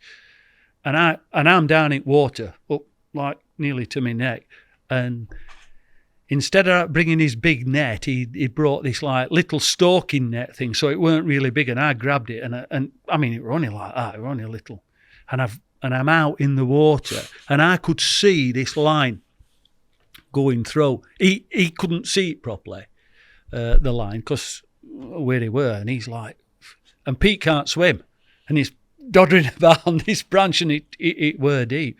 So I can see it, and I've got the net right out underneath it. And as he's pulling, it's like going, and it's like seesawing like that. So I said, just pull it a bit, and he pulled it, and I just managed to get it underneath. And I just said to him out of instinct, I said, just bite line, Pete, and line. I saw it line, and fish just fell into it, and I managed to. It's some call that though, bite the line, well, isn't it? You know, well, he's got the fish that would go on to be the most important big fish of its era on the end, and you've asked him to bite the line. Well, we got it in. Yeah, we got it in, and he did. You know, he trusted me to get that in, like, and I'm really glad he caught that. You know. Do you remember the impact that fish had? Nationally? Not really, no. I mean, you were there. You did the photos, presumably. I took photos for him, and we did a video. Because I can remember pulling video around into the swimming pool, and I think I said something silly like, "Are we at Raisbury, Pete, or Cassian?" Like, you know, because it looked massive and somewhere out in that. And I mean, but he'd done the time on it. He brought it to prominence, and I wouldn't usually ring anybody, and I thought he'd done me some favours. He got me in Kingsmore so I could fish all the way around. We'd done a lot of fishing together by then, and that's why I rung him. Mm-hmm. Because he used to ring me and say, if you're going down, Rich, you know, blah, blah, blah, blah, you know. There were only me and him really fishing, you know, they were odd person fishing at that time, but that were it, you know. no, that sort of spirit of sort of camaraderie. Yeah. It's lovely, really, the idea that existed. But I've got to tell you something. Because he's a Londoner and because I'm a Yorkshireman, sometimes we couldn't tell what each other were saying. Right? And I can remember once, because he has done, I've seen his podcast, and he tried to do an accent, he tried to take me off, didn't he? I sounded like Jethro from Cornwall when he did. And I can remember this one day, we were in North Lake. It were early on when I first met him, and he said, he came rolling in, because he used to work for Hoover. My mum and dad got loads of washing powder from him. And amazing. But he rolled into the swim and he went, all right, Rich, because he's a bit gruff in here. Yeah. All right, Rich, you want to Phil Rowe? I says, you what, Pete? He says, a Phil Rowe. I says, I don't know what you mean. A Phil Rowe. I says, a filled roll. He says, yeah. I says, why don't you just say a sandwich? You know, he says, and things like that, you know, I mean, we, because I could see him looking at me when I were talking, and he's like. How much do you think he understood? Every third word? Not a lot. Yeah. Not a lot. But we got on all right. Yeah. I can remember once pulling up, and I could tell there was something, you know, wrong. And he were upset about something. I says, what's up? And he says, I found a fish dead. He says, I had it last year, 34-pound leather. He says, and I found out, he says, this other angler had mistreated it really, and pulled it and just left it on Bankit swimming pool, 35-pound leather. I've never seen him as angry. You know, he were a gentle guy, isn't he? Yeah, he were head bailiff, Pete, then, and and it bothered him that because this bloke were quite well known, and he said, you know, and he were, but that's the only time really I've seen him angry, you know. Gentleman. Other than because he's a gentle. Yeah. I mean, at that time there were no real. I know I've been in bait game and what have you, but there were no real sponsorship. There were no. We all went. It was an hobby. We went fishing for. You know, we worked, like we worked, and fishing were his hobby, and it was same. You know, for everybody in them days. So there was no animosity about anything. But he were angry then, Pete were that day, and I don't blame him. No, let's go back, Tobes. Let's go back to that first session because I think there's probably more. There is more. You're going to catch something, aren't you? I reckon. So where were we? Go down, Tobes. Keep going. Let's tell. So there you go. Right, that's measles, right? So measles. Yeah. Pop that up. It's what a great carp. I mean, it's sort of you'd call that a character fish, wouldn't you? Yeah. Yeah, that was one of the originals. Did you call that measles, by the way? No, that wasn't called measles then. No. I don't know what it was. No, I don't know who give it that name. But at that particular time... You can see why, though. No, I mean, none of them fish had it. I don't know whether Olive had a name, but because Mary's mate were just the big linear, you know. But that's the beauty, see. We didn't know what we were fishing for. It were fantastic. This is off the same session, right? Same session, yeah. So what? When you eventually sort of managed to get one over the net, that must have been some relief. Oh, relief, yeah. I mean, they all took the mickey out of me while I were playing it. And, of course, a big cheer went up from Dave and John when I forget who netted it. Yeah, like, you know, he's got one at last. You know, we can go home now. You've all caught. It must have sent some ripple through the lads who were. I mean, I know no one fished it really. Nobody were fishing it. Nobody were fishing. But I can remember headlines: carp ambush in a bay. It was at Raysbury. Well, there were no bay. I don't know what bay they were on about because there were no bay there. It was Douglas Lane. Did you send the report in then? Did one of you lads? I think John did. And there was no thought of keeping it to yourself. The idea, keeping the result to yourself. Never even thought about it. I'll tell you what we did do when we got home. We rang Dave Watson, who used to do the old carp fisher, who done the article. Printing and stuff. Was he in print? Yeah, print. Because we didn't know Pete's number. And we hadn't seen Pete that first week.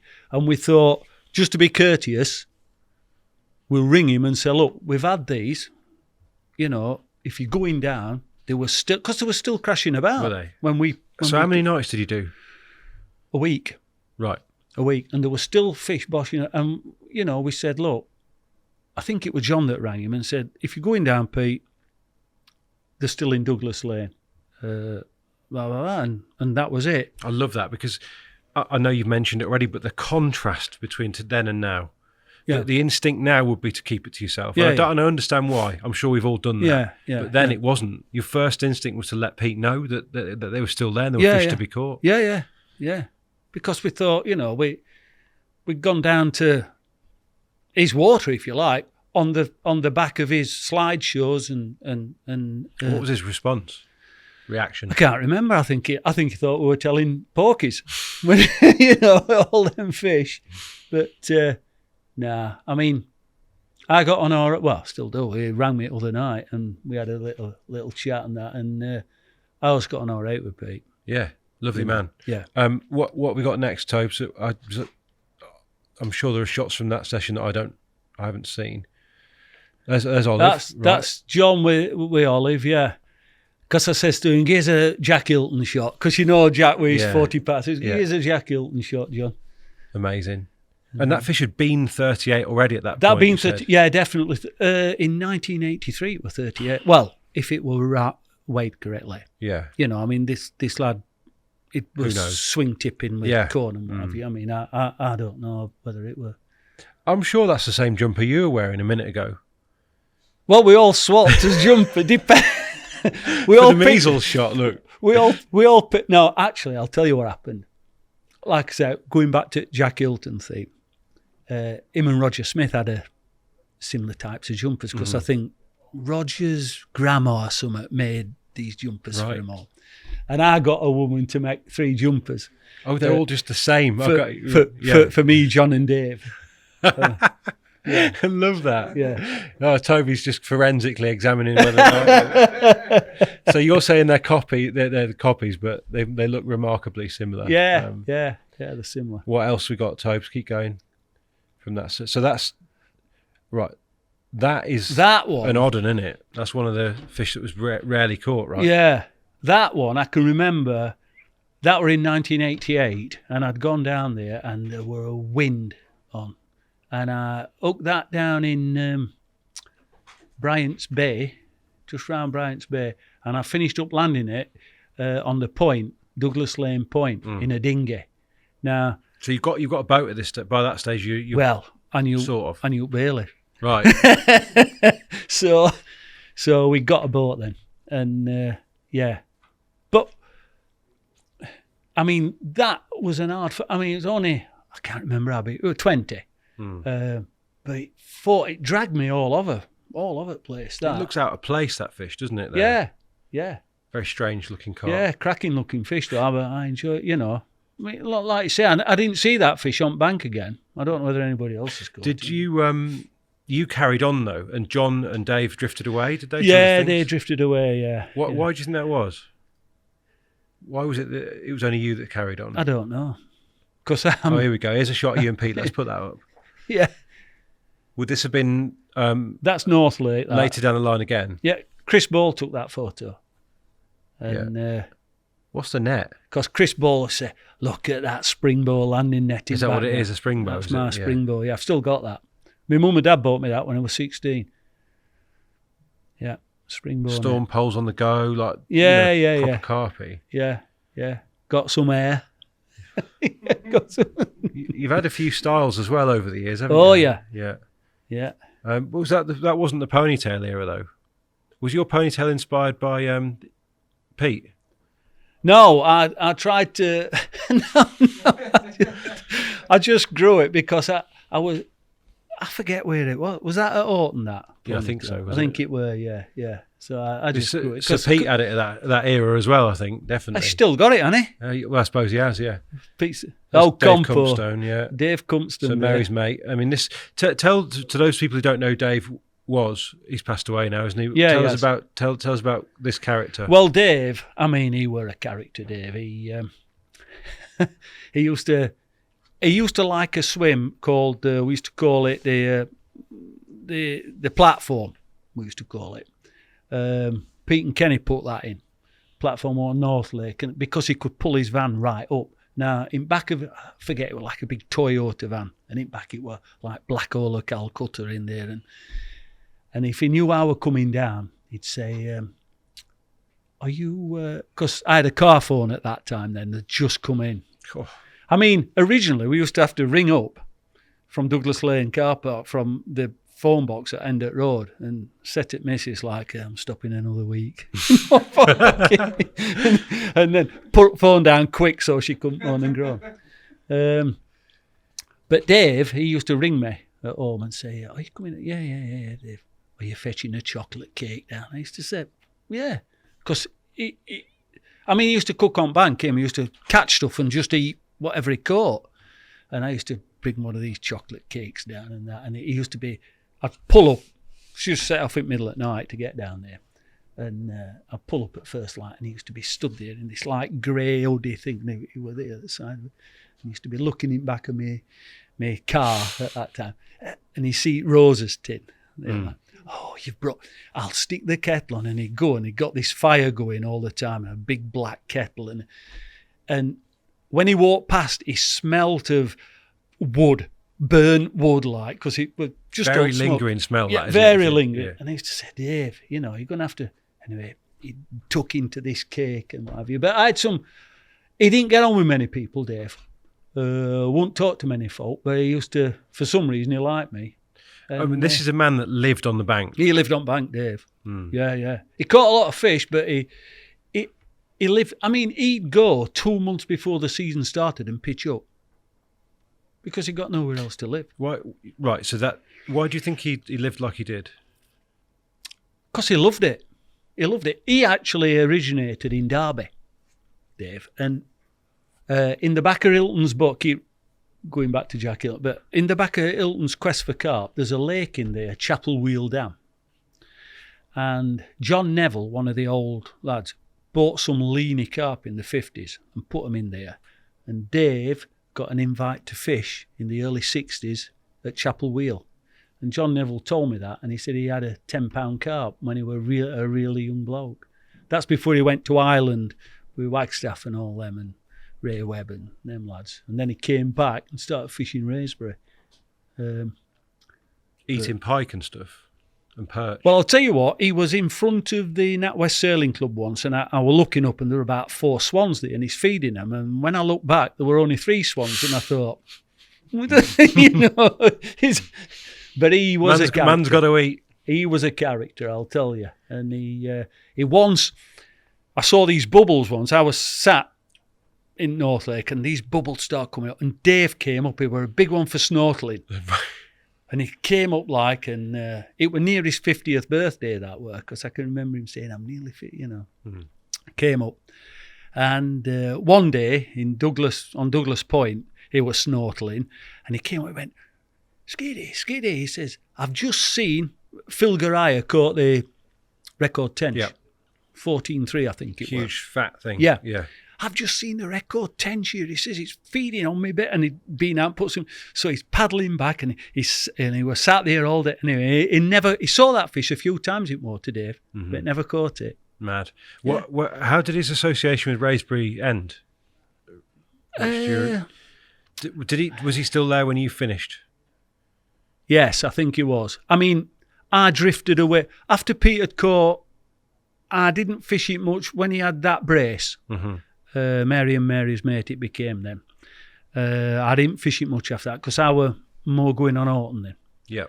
And Peter had that fish.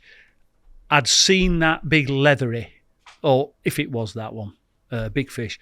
But being so far away from home, you felt a bit with the gypsy lads and what have you, vulnerable. Because we'd pull in and lock yourselves in, sort of thing, and we'd leave us stuff in van, in car, and walk round. You didn't know whether your gear.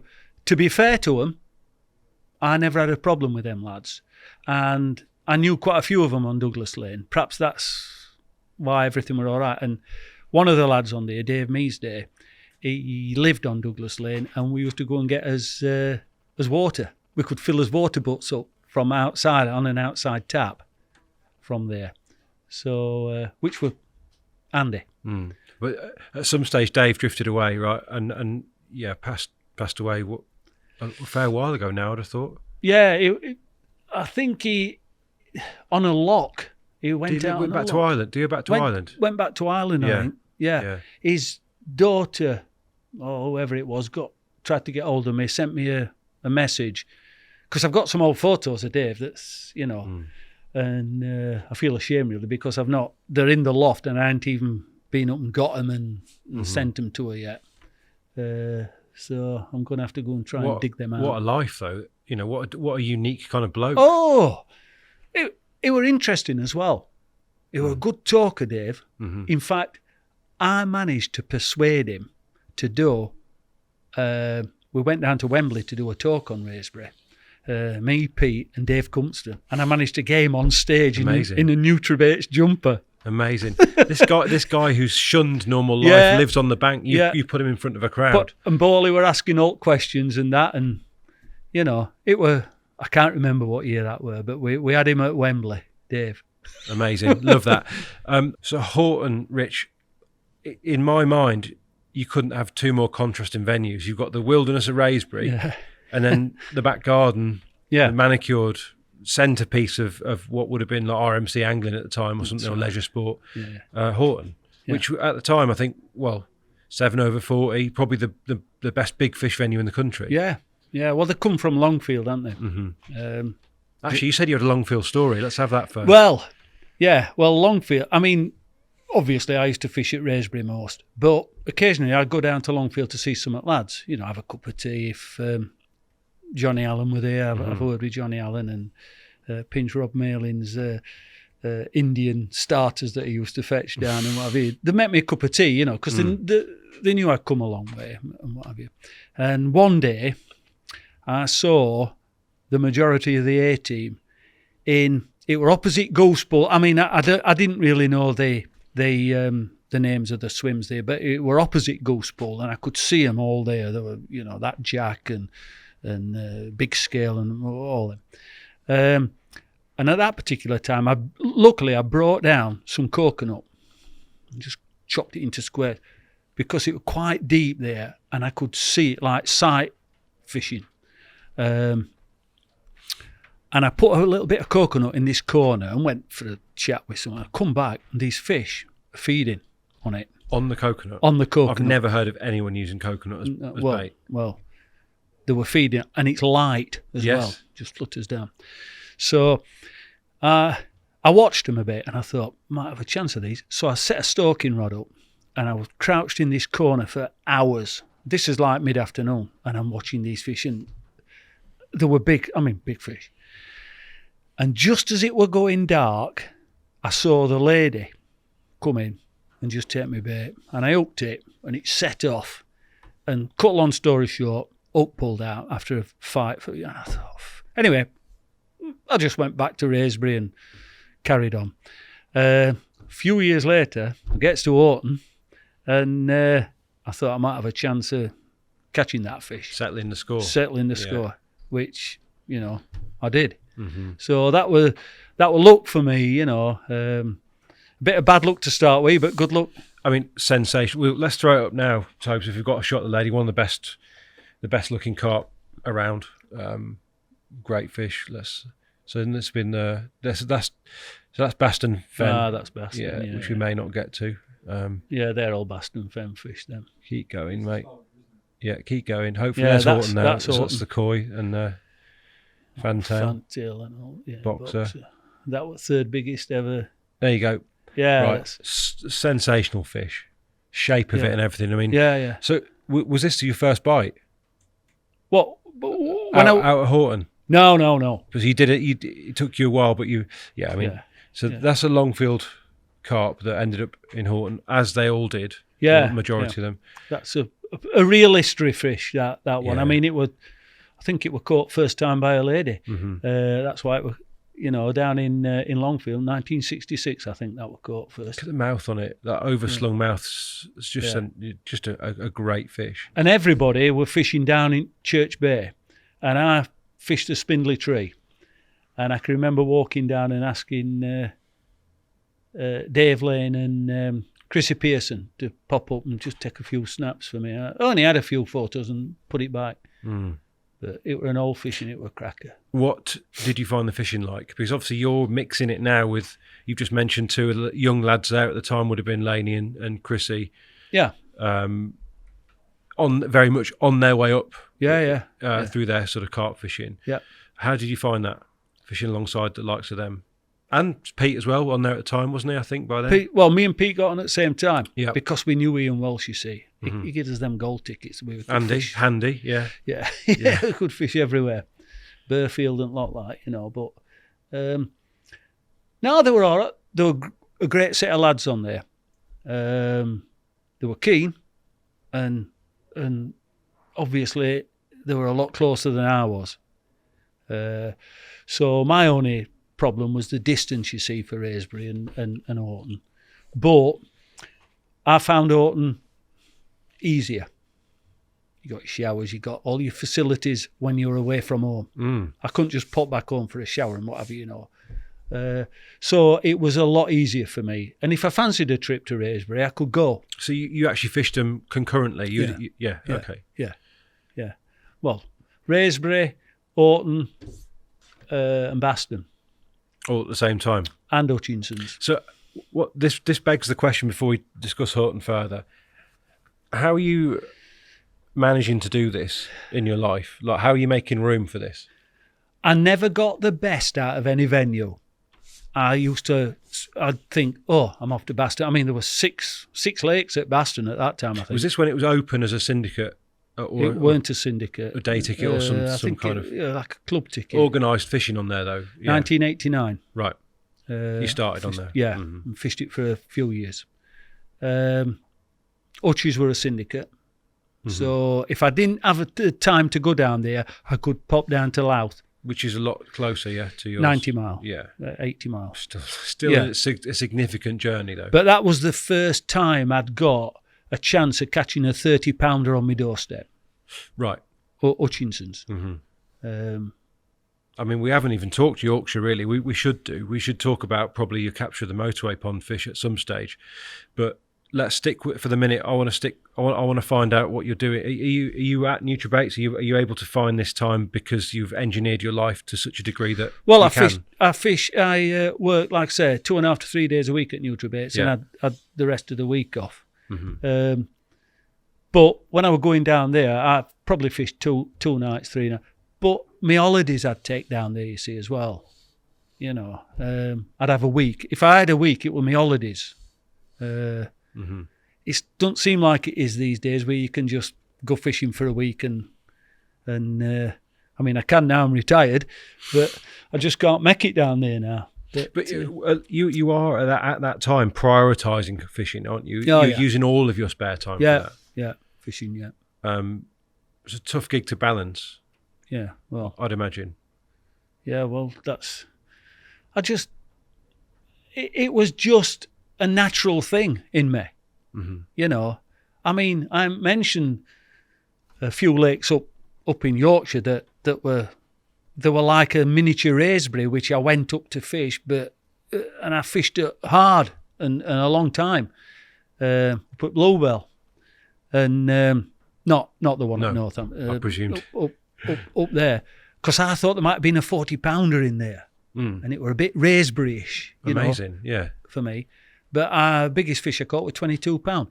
But I enjoyed it. I was there on my own, and I ain't even, like I say, I've not even put any photos up about that, because it's a syndicate now, and it's got some good fishing, and it's it's just one of them things. But there's a lot of lakes like that, that I've not pioneered. I wouldn't say pioneering, but I've been and fished when other people weren't bothered. I mean, in a way, you've proven that you can do it, because you went to the hardest, one of the very hardest places you could in terms of Aysbury. Yeah. So you're going to take those opportunities up north as they present themselves and not be overawed. I knew that them northern fish weren't as big as the southern fish, but a 30-pounder in Yorkshire was as good to me as a 40-pounder down south, because there were more 30s in Orton than there were in Yorkshire. At that time. I mean, that's changed dramatically now in the last sort of 15 years, hasn't it? But the landscape back then, it's unimaginable that there could be so few. But it depends what you want to fish for now, because there's a lot of lakes around me that's got 50s in, and I'm not interested in them because they're not the type of, I want to fish for like them Park Lake fish. Yeah. Which, to me, I mean, don't matter to anybody else. To me, it means more. They mean more to me. Is that because of the fishing that you have done and the way you've come up through the fishing? As far back as agates and the like. There's a certain type of carp that really. I don't like it busy, really. I don't expect anybody does, but I certainly won't fish them linear lakes and places like that. Mm-hmm. They're not for me. I actually fished down there at that. Is it Guy's Lake? Yep. Years ago, before it opened, I got Roy Parsons with it or something. Yep. Invited me down there, and I had a beautiful scaly thing out there. But at that time, I was fishing raspberry and what have you, and I wanted to catch them out of there. Mm. It all depends what people want.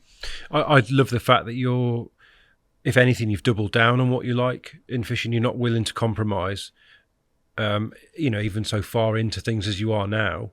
Like, you haven't gone for easier fishing. No, I'd rather have, like I say, I've caught 2 fish from the park this year.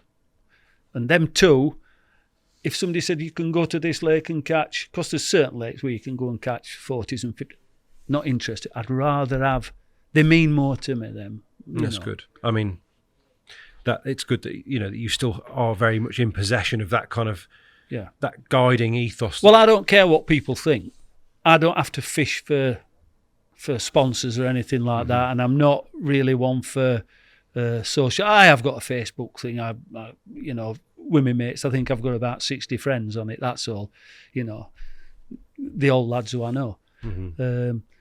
But I've never felt under pressure to catch wherever I've been. Do you think that's important in the longevity of the passion that you've got? Yes. Right. I think if you feel you've got a catch, it pushes you to break rules. And I don't really. But some people, if you go through their albums and you were honest and you pick out the ones where you've broke rules, fished at night when you shouldn't do, poached, fished in close season. Some of them people who are making a name for themselves now, if they took them photos out of them out, they'd have nothing left. Now, with my fish, they might not be biggest, but they all, to me, they've all counted and they're all, been caught properly. Fair play. Which means a lot to me. It's old fuddy-duddy, you see. But no, more power to you. And I do want to talk a bit about, because obviously you probably butted up against some of the more ruthless angling practices as you've sort of gone through the Horton phase, because that was a circuit water, wasn't it by then? Yeah. And like I say, probably it was, in my eyes, at the first of the real super waters. A stock that was unrivaled. Yeah, that anyone could access anyway. Well, at that particular time, like I say, I had to do my bit for nutribaits, and I just thought that if I was seen on the bank with all the lads, wherever I fished, Tylery, Motorway, Three Lakes, Orton, not so much really because nobody were fishing there, but them types of lakes where there were a lot of anglers, if I mixed with them and we were selling bait, I thought that was as good. People saw me catching. I mean, if I blanked, I blanked, but if they saw me catching something, it promoted the business. It's like a sort of embryonic social media, except you had to actually be there to see it happen. Yeah. I mean, I'm not classing myself with Uchi, but Uchi was the same. He went to Save, he got his own bait, and he were catching them people, I had some good laughs with Rod at his lake and what have you. I can imagine. What did you know Rod before you had a ticket? Yes, I did know him. Not well, but I knew him, and then he rang me up, I can remember, and said, can you do me some labels for me, bottles and what have you, when I was doing that print. I says, no, he'd been let down. So I rushed him took him through to Louth. He were asking me about Raspberry. He says, because at that time we were fishing in France, and he got this motorhome and what have you, and he says, well, he'd fished down there, but he'd not actually been to Raspberry. And he says, what's parking situation? Well, I'm thinking getting his motorhome down there. Yeah. There's no, he were looking for places. I says, well, Baston's are good, but they weren't quite big enough for Rod. He wanted, so we had a good chat. But when we were fishing, when he were at Wallview and I were fishing, and he were fishing there, we never talked about fishing. He were interested in football and boxing, and my dad were a professional boxer. Wow. And my uncle played for Rotherham United. He were professional football. This Rod was semi-pro, wasn't he? Or at one stage, yeah. But I had some good laughs with Rod. When you get him in his own, great. You were one of the characters, really. One character. It must be quite a privilege to have spent some sort of quality time with the guy, I'd imagine, because most people, I've met him once. I was fortunate enough to spend a few hours with him in his house with Damien. Yeah, going back quite a long time now, but one of the people that I think I'd like to spend more time. Yeah, no doubt. He was fantastic on bait, and this was before really the Nutribaits days. I'd got into that big fish mix, but I weren't involved in the company. But he knew I was fishing with Nutribaits. Yeah. But I only stayed in the syndicate a couple of years, and I wrote to him and said, we've got to put up a picture of Scaly out of there because it's such a fabulous carp. Yeah. And your jumper, choice of jumper is even better potentially. So that's Worldview down the bottom. Yeah. Which is Rod's syndicate, which he developed. He sort of... Yeah, that Scaly were a fantastic fish. And like I said, that was the first time within distance... this is Wallview. Let's have a little look at the lake first, Tobes. Go back up one. There. Let's have a look at that. Yeah. It's not a place I've visited, Rich. I've never been there. You've never been? Never been. No. I imagine it looks a lot different to that these days. I bet it does, yeah. That were... I don't know whether that were first or second year, that. Did I imagine it had loads of snags in it, one bit of it, sticking out the water? Yeah, further down. Right, yeah, there were a few. So tell us about the lake a little bit, because I don't know. Sandpit, I don't know, 10 acres. Mm-hmm. It wasn't that big, but fish came from all over, A1 pits, and they were stocked in all over the place. And I haven't got, because I used to do a few slideshows, I had a lot of pictures on slides, and he had a few nice leathers in here, but I haven't got them on print, unfortunately. I've got them on my slides and that. But it had there were a good stamp of fish for Lincoln. Elliot Simac had got the record for Lincoln at that time, 38 pound. And this one, Scaly, was the second biggest. Mid 35s, was it? That sort 36, of size? 36 and a half, yeah. Let's have a look, because it's a great carp. So you got a couple of captures. That's of it. it. So that one. Yeah. That is a sense. What is that? What is that jumper, Rich? For starters, that was just. We used to just, like I say, slideshows. We used to go around in that doing slideshows. I love it. Camo. Yeah. But what a great carp. What was it? 36 is there. 36 and a half there. Yeah. Do you remember the circumstances of the capture? All I remember is I rung Bill and he came and took the photos in the night, and then another syndicate member on the other bank, and he weren't right happy that Bill had been down or something and that, and I just thought, that was the 5th time I'd caught it, and I thought that's it. I'll leave it to him. Yeah. Was that was the big? Was Floppy Tail wasn't around at that point? No. Okay. No. Come out of that one, Tobes. I don't know. I think there's is that a previous capture that we actually went past? Yeah, that was the first time I caught it at 33, and my dad did that. Keep going up. That so one. There. That 33 and a half, 89, I think that were. And like I said, when we used to catch when I used to catch a nice big memorable carp, my dad made a chocolate cake. Is that the next picture? Next picture, yeah. Yeah, I'm hearing all about this. Did it pass on to you, the chocolate cake making? Unfortunately not, but my wife does it, so that's all right. Come out, let's have a look at Rich and his dad and the old chocolate cake, which is Further down. going down, not up toast. Yeah. There you go. That's it. Oh, he's done it. You've even got the weight on there. That's right. 33 and a half, look, congratulations. Yeah. Oh, amazing. Looks like great cake, doesn't it? Does look a decent cake, but there's a fair weight to it. Oh, fantastic. It was 33 and a half. Yeah. Yeah. Did your dad fish? Yeah, he started me on it, but I mean, in them days, he worked at Steelworks, my dad, and that's how I got to fish Ravenfield originally, because the Steelworks ran Ravenfield ponds, and he were good enough to take me to Topcliffe Mill, and down to Bull at Downton on Hampshire Haven, and this sort of in mid 60s. But he liked to go on Trent stick float fishing. You know, he weren't a carp handler. I mean, he looks fit as a fiddler's. No wonder he made 90.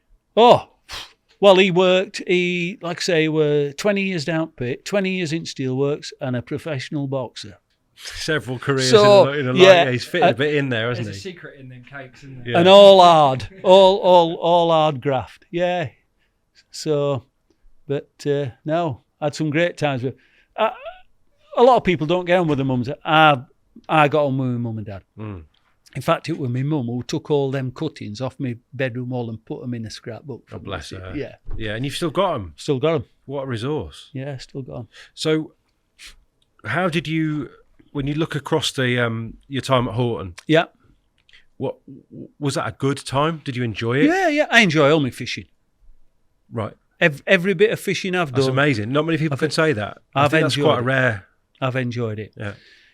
You know, if I don't enjoy it, like what happened at the park, after my first few years, things started happening, I'll go away and I'll fish somewhere else, you know, somewhere that I do like. But now the park's changed and a good friend of mine's now running the syndicate, we're back. No, I just like the honesty, because a lot of people, and I've done it myself, you push yourself to go when you're not enjoying it. I've done it. Oh no, I enjoy it. I enjoy it. The travelling got a bit too much. Because originally, when I went down to Raysbury, you could set off in middle at night and not really see any cars. To the latter end, in the mid-90s, if you like, at Horton, I was going down a motorway and hitting Northampton, and it were 4 lanes, just chock-a-block, at like 2:30 in the morning. And I thought, so I started going over to Shropshire, to Mangrove and Fenny and that, and it were better run. That's why I started going What over. a lovely part of the world as well. Oh, beautiful. Yeah. And up Yorkshire, as you know, to Tylery, Three Lakes and what have you. And they were closer to me. I mean, they're all famous waters, you know, Yeah. aren't they? Yeah. Nationally famous at the Yeah. time through, you know, a lot of Tim's publications and. Yeah. I've fished a lot of places, but like I say, I've not really stuck and got the. Tylery was one. I had some cracking fish with Willie and that. But I didn't fish it at night. I only fished it in day. And if there's one water that I ought to spend some more time on it would have been Tylery. I never liked motorway. I didn't like the motor. I preferred the Tylery. And Three Lakes were a good one. What Jules ran, Syndicate at Three Lakes in early 90s. There was some good fish up there, you know. I think I said off camera, the male was a mega one. Male were mega fish. Yeah. Yeah. Big fish as well for the, you know, this is during a period when the fish were growing, right? You know, you'd Three Lakes coming up and through Tyler. These are all, they're like fish to mid-30s in quite a few of these lakes, aren't they? Yeah. Well, my first 30 from Yorkshire was fish from Thompson's in early 90s. And that were big, you know, that was... Have we got a photo of that one, Rich? On it? I can't remember. I don't think, doesn't ring a bell. No, I don't think we have it. It was called Arthur, that one. It got half a tail, like, you know, and that was a nice venue that I've not even spoke about. But that was my first 30 from Yorkshire. I'd had them from other places, but I always wanted one from Yorkshire. I can imagine, because in a way you've put that on hold to go down south, haven't you? Yeah, but there were no 30s when I went down south. There was nothing in Yorkshire, you know. People might say they were, but in you know, I mean, Oggies were a place in Yorkshire that that probably produced Yorkshire's first 30.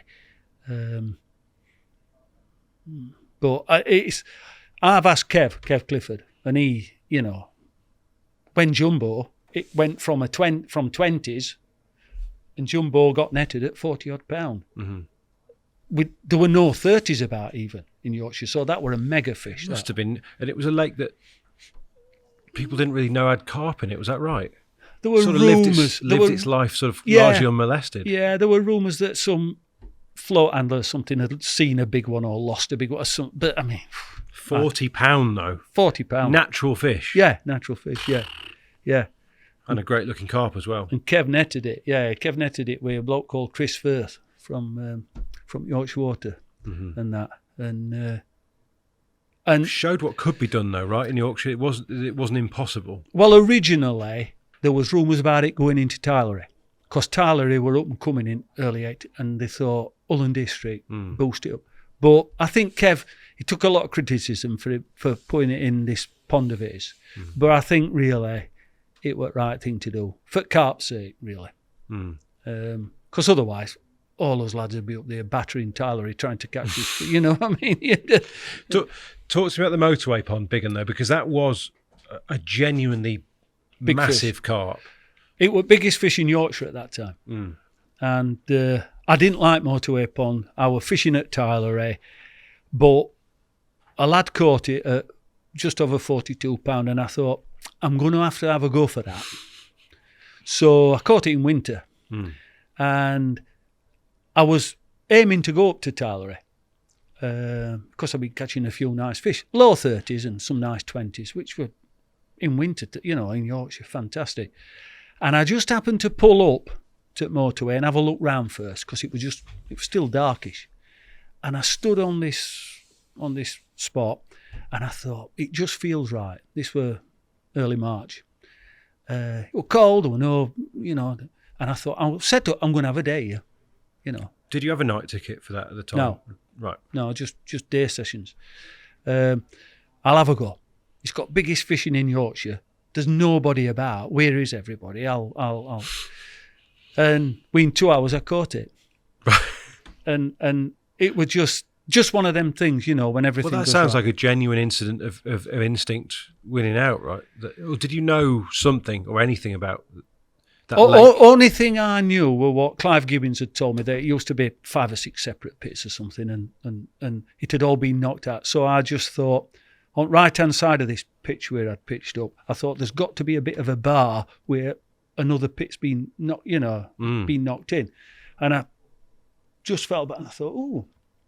So only way that stand is, just a rod length out. And I thought, well, 4 or 5 foot deep. And I just flicked a few baits out, and I put 2 other rods out towards this willow tree on the far bank.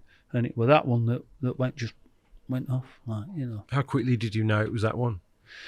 Well, at first it shot off and tried to go around a peninsula, and I managed to get it back, and it just plodded about in middle of this bay, picking a bit of weed up and that, and then it tore off to far bank, and I managed to turn it before it got to these snags, and as it swam past, I got it right in, and it swam past me, and it was jinkly. I mean, we'd been winter jinkly, and I thought, fuck, it's big un,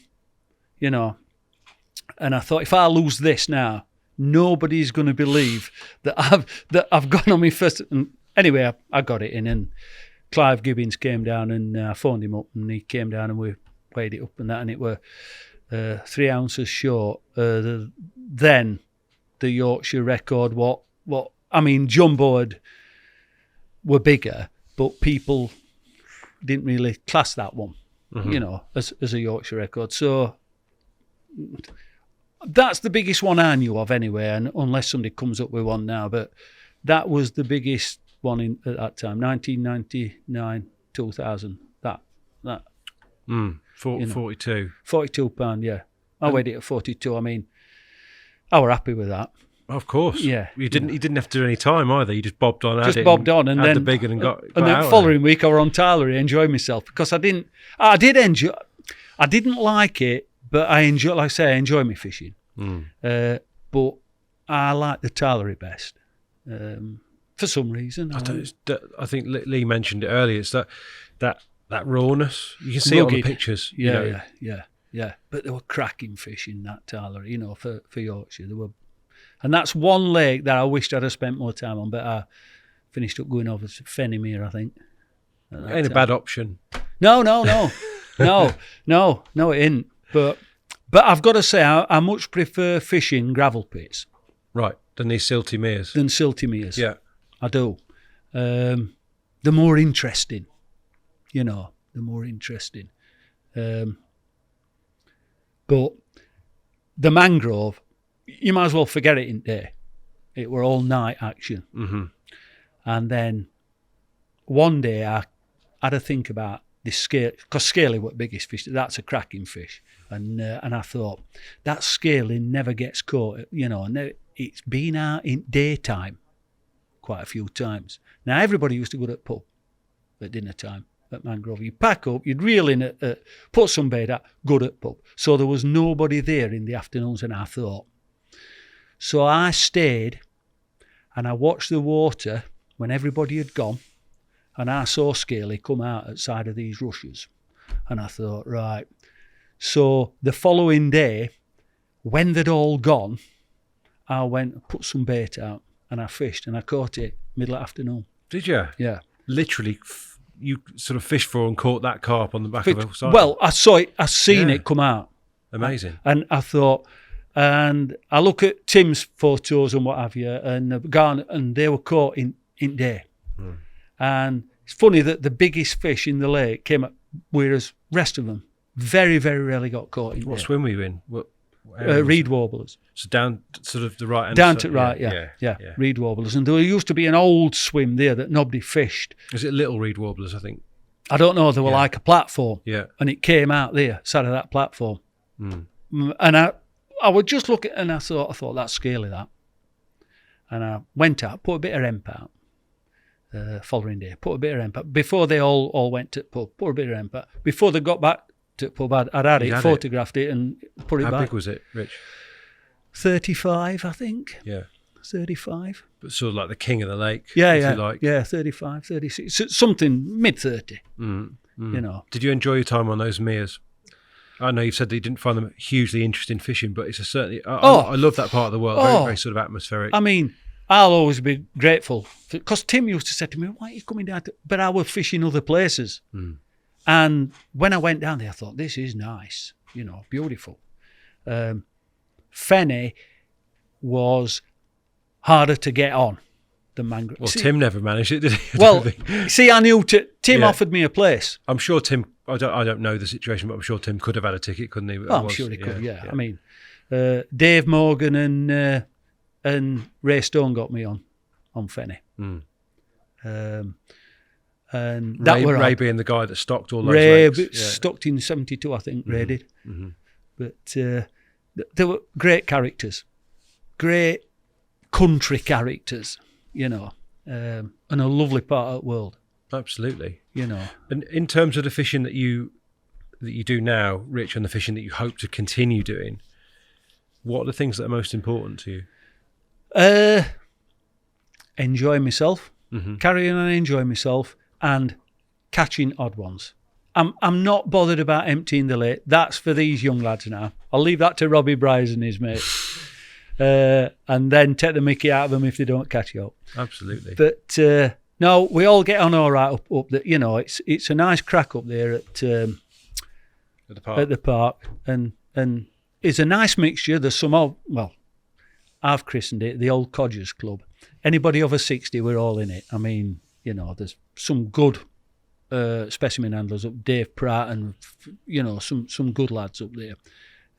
Some old hands, Lovey, Gary Love, and just. It's great. It's great. We have a good mixture, and the young ones get on, put up with it. They'll put up with us. Put it that way. In fact, one of the lads other day, I've got to say this. This is what they like. I struggle, like I say, with my barra, and I put it down, and I'd gone and had a word with this other bloke. And one of the young lads, Callum, had come into into this swim, and he says, "Oh, it's Skiddy." He says, "Whereabouts are you parked?" He says, "I'm up in cow pastures." He went, "Do you want me to shove your barrow up there for you, mate?" I thought, "Do I look that bad?" but these are lads, you know, they're all right. I get on well with everybody, you know, as long as they're keeping to rules. Brilliant, mate. And listen, you do look all right. I'm sure you're going to be going for many, many years to come. But thank you so much for coming and sharing just a few of your sort of campaigns, mate. It's been an absolute pleasure. Loved it. Thanks ever so much, Rich. No drama. The Thinking Tackle Podcast.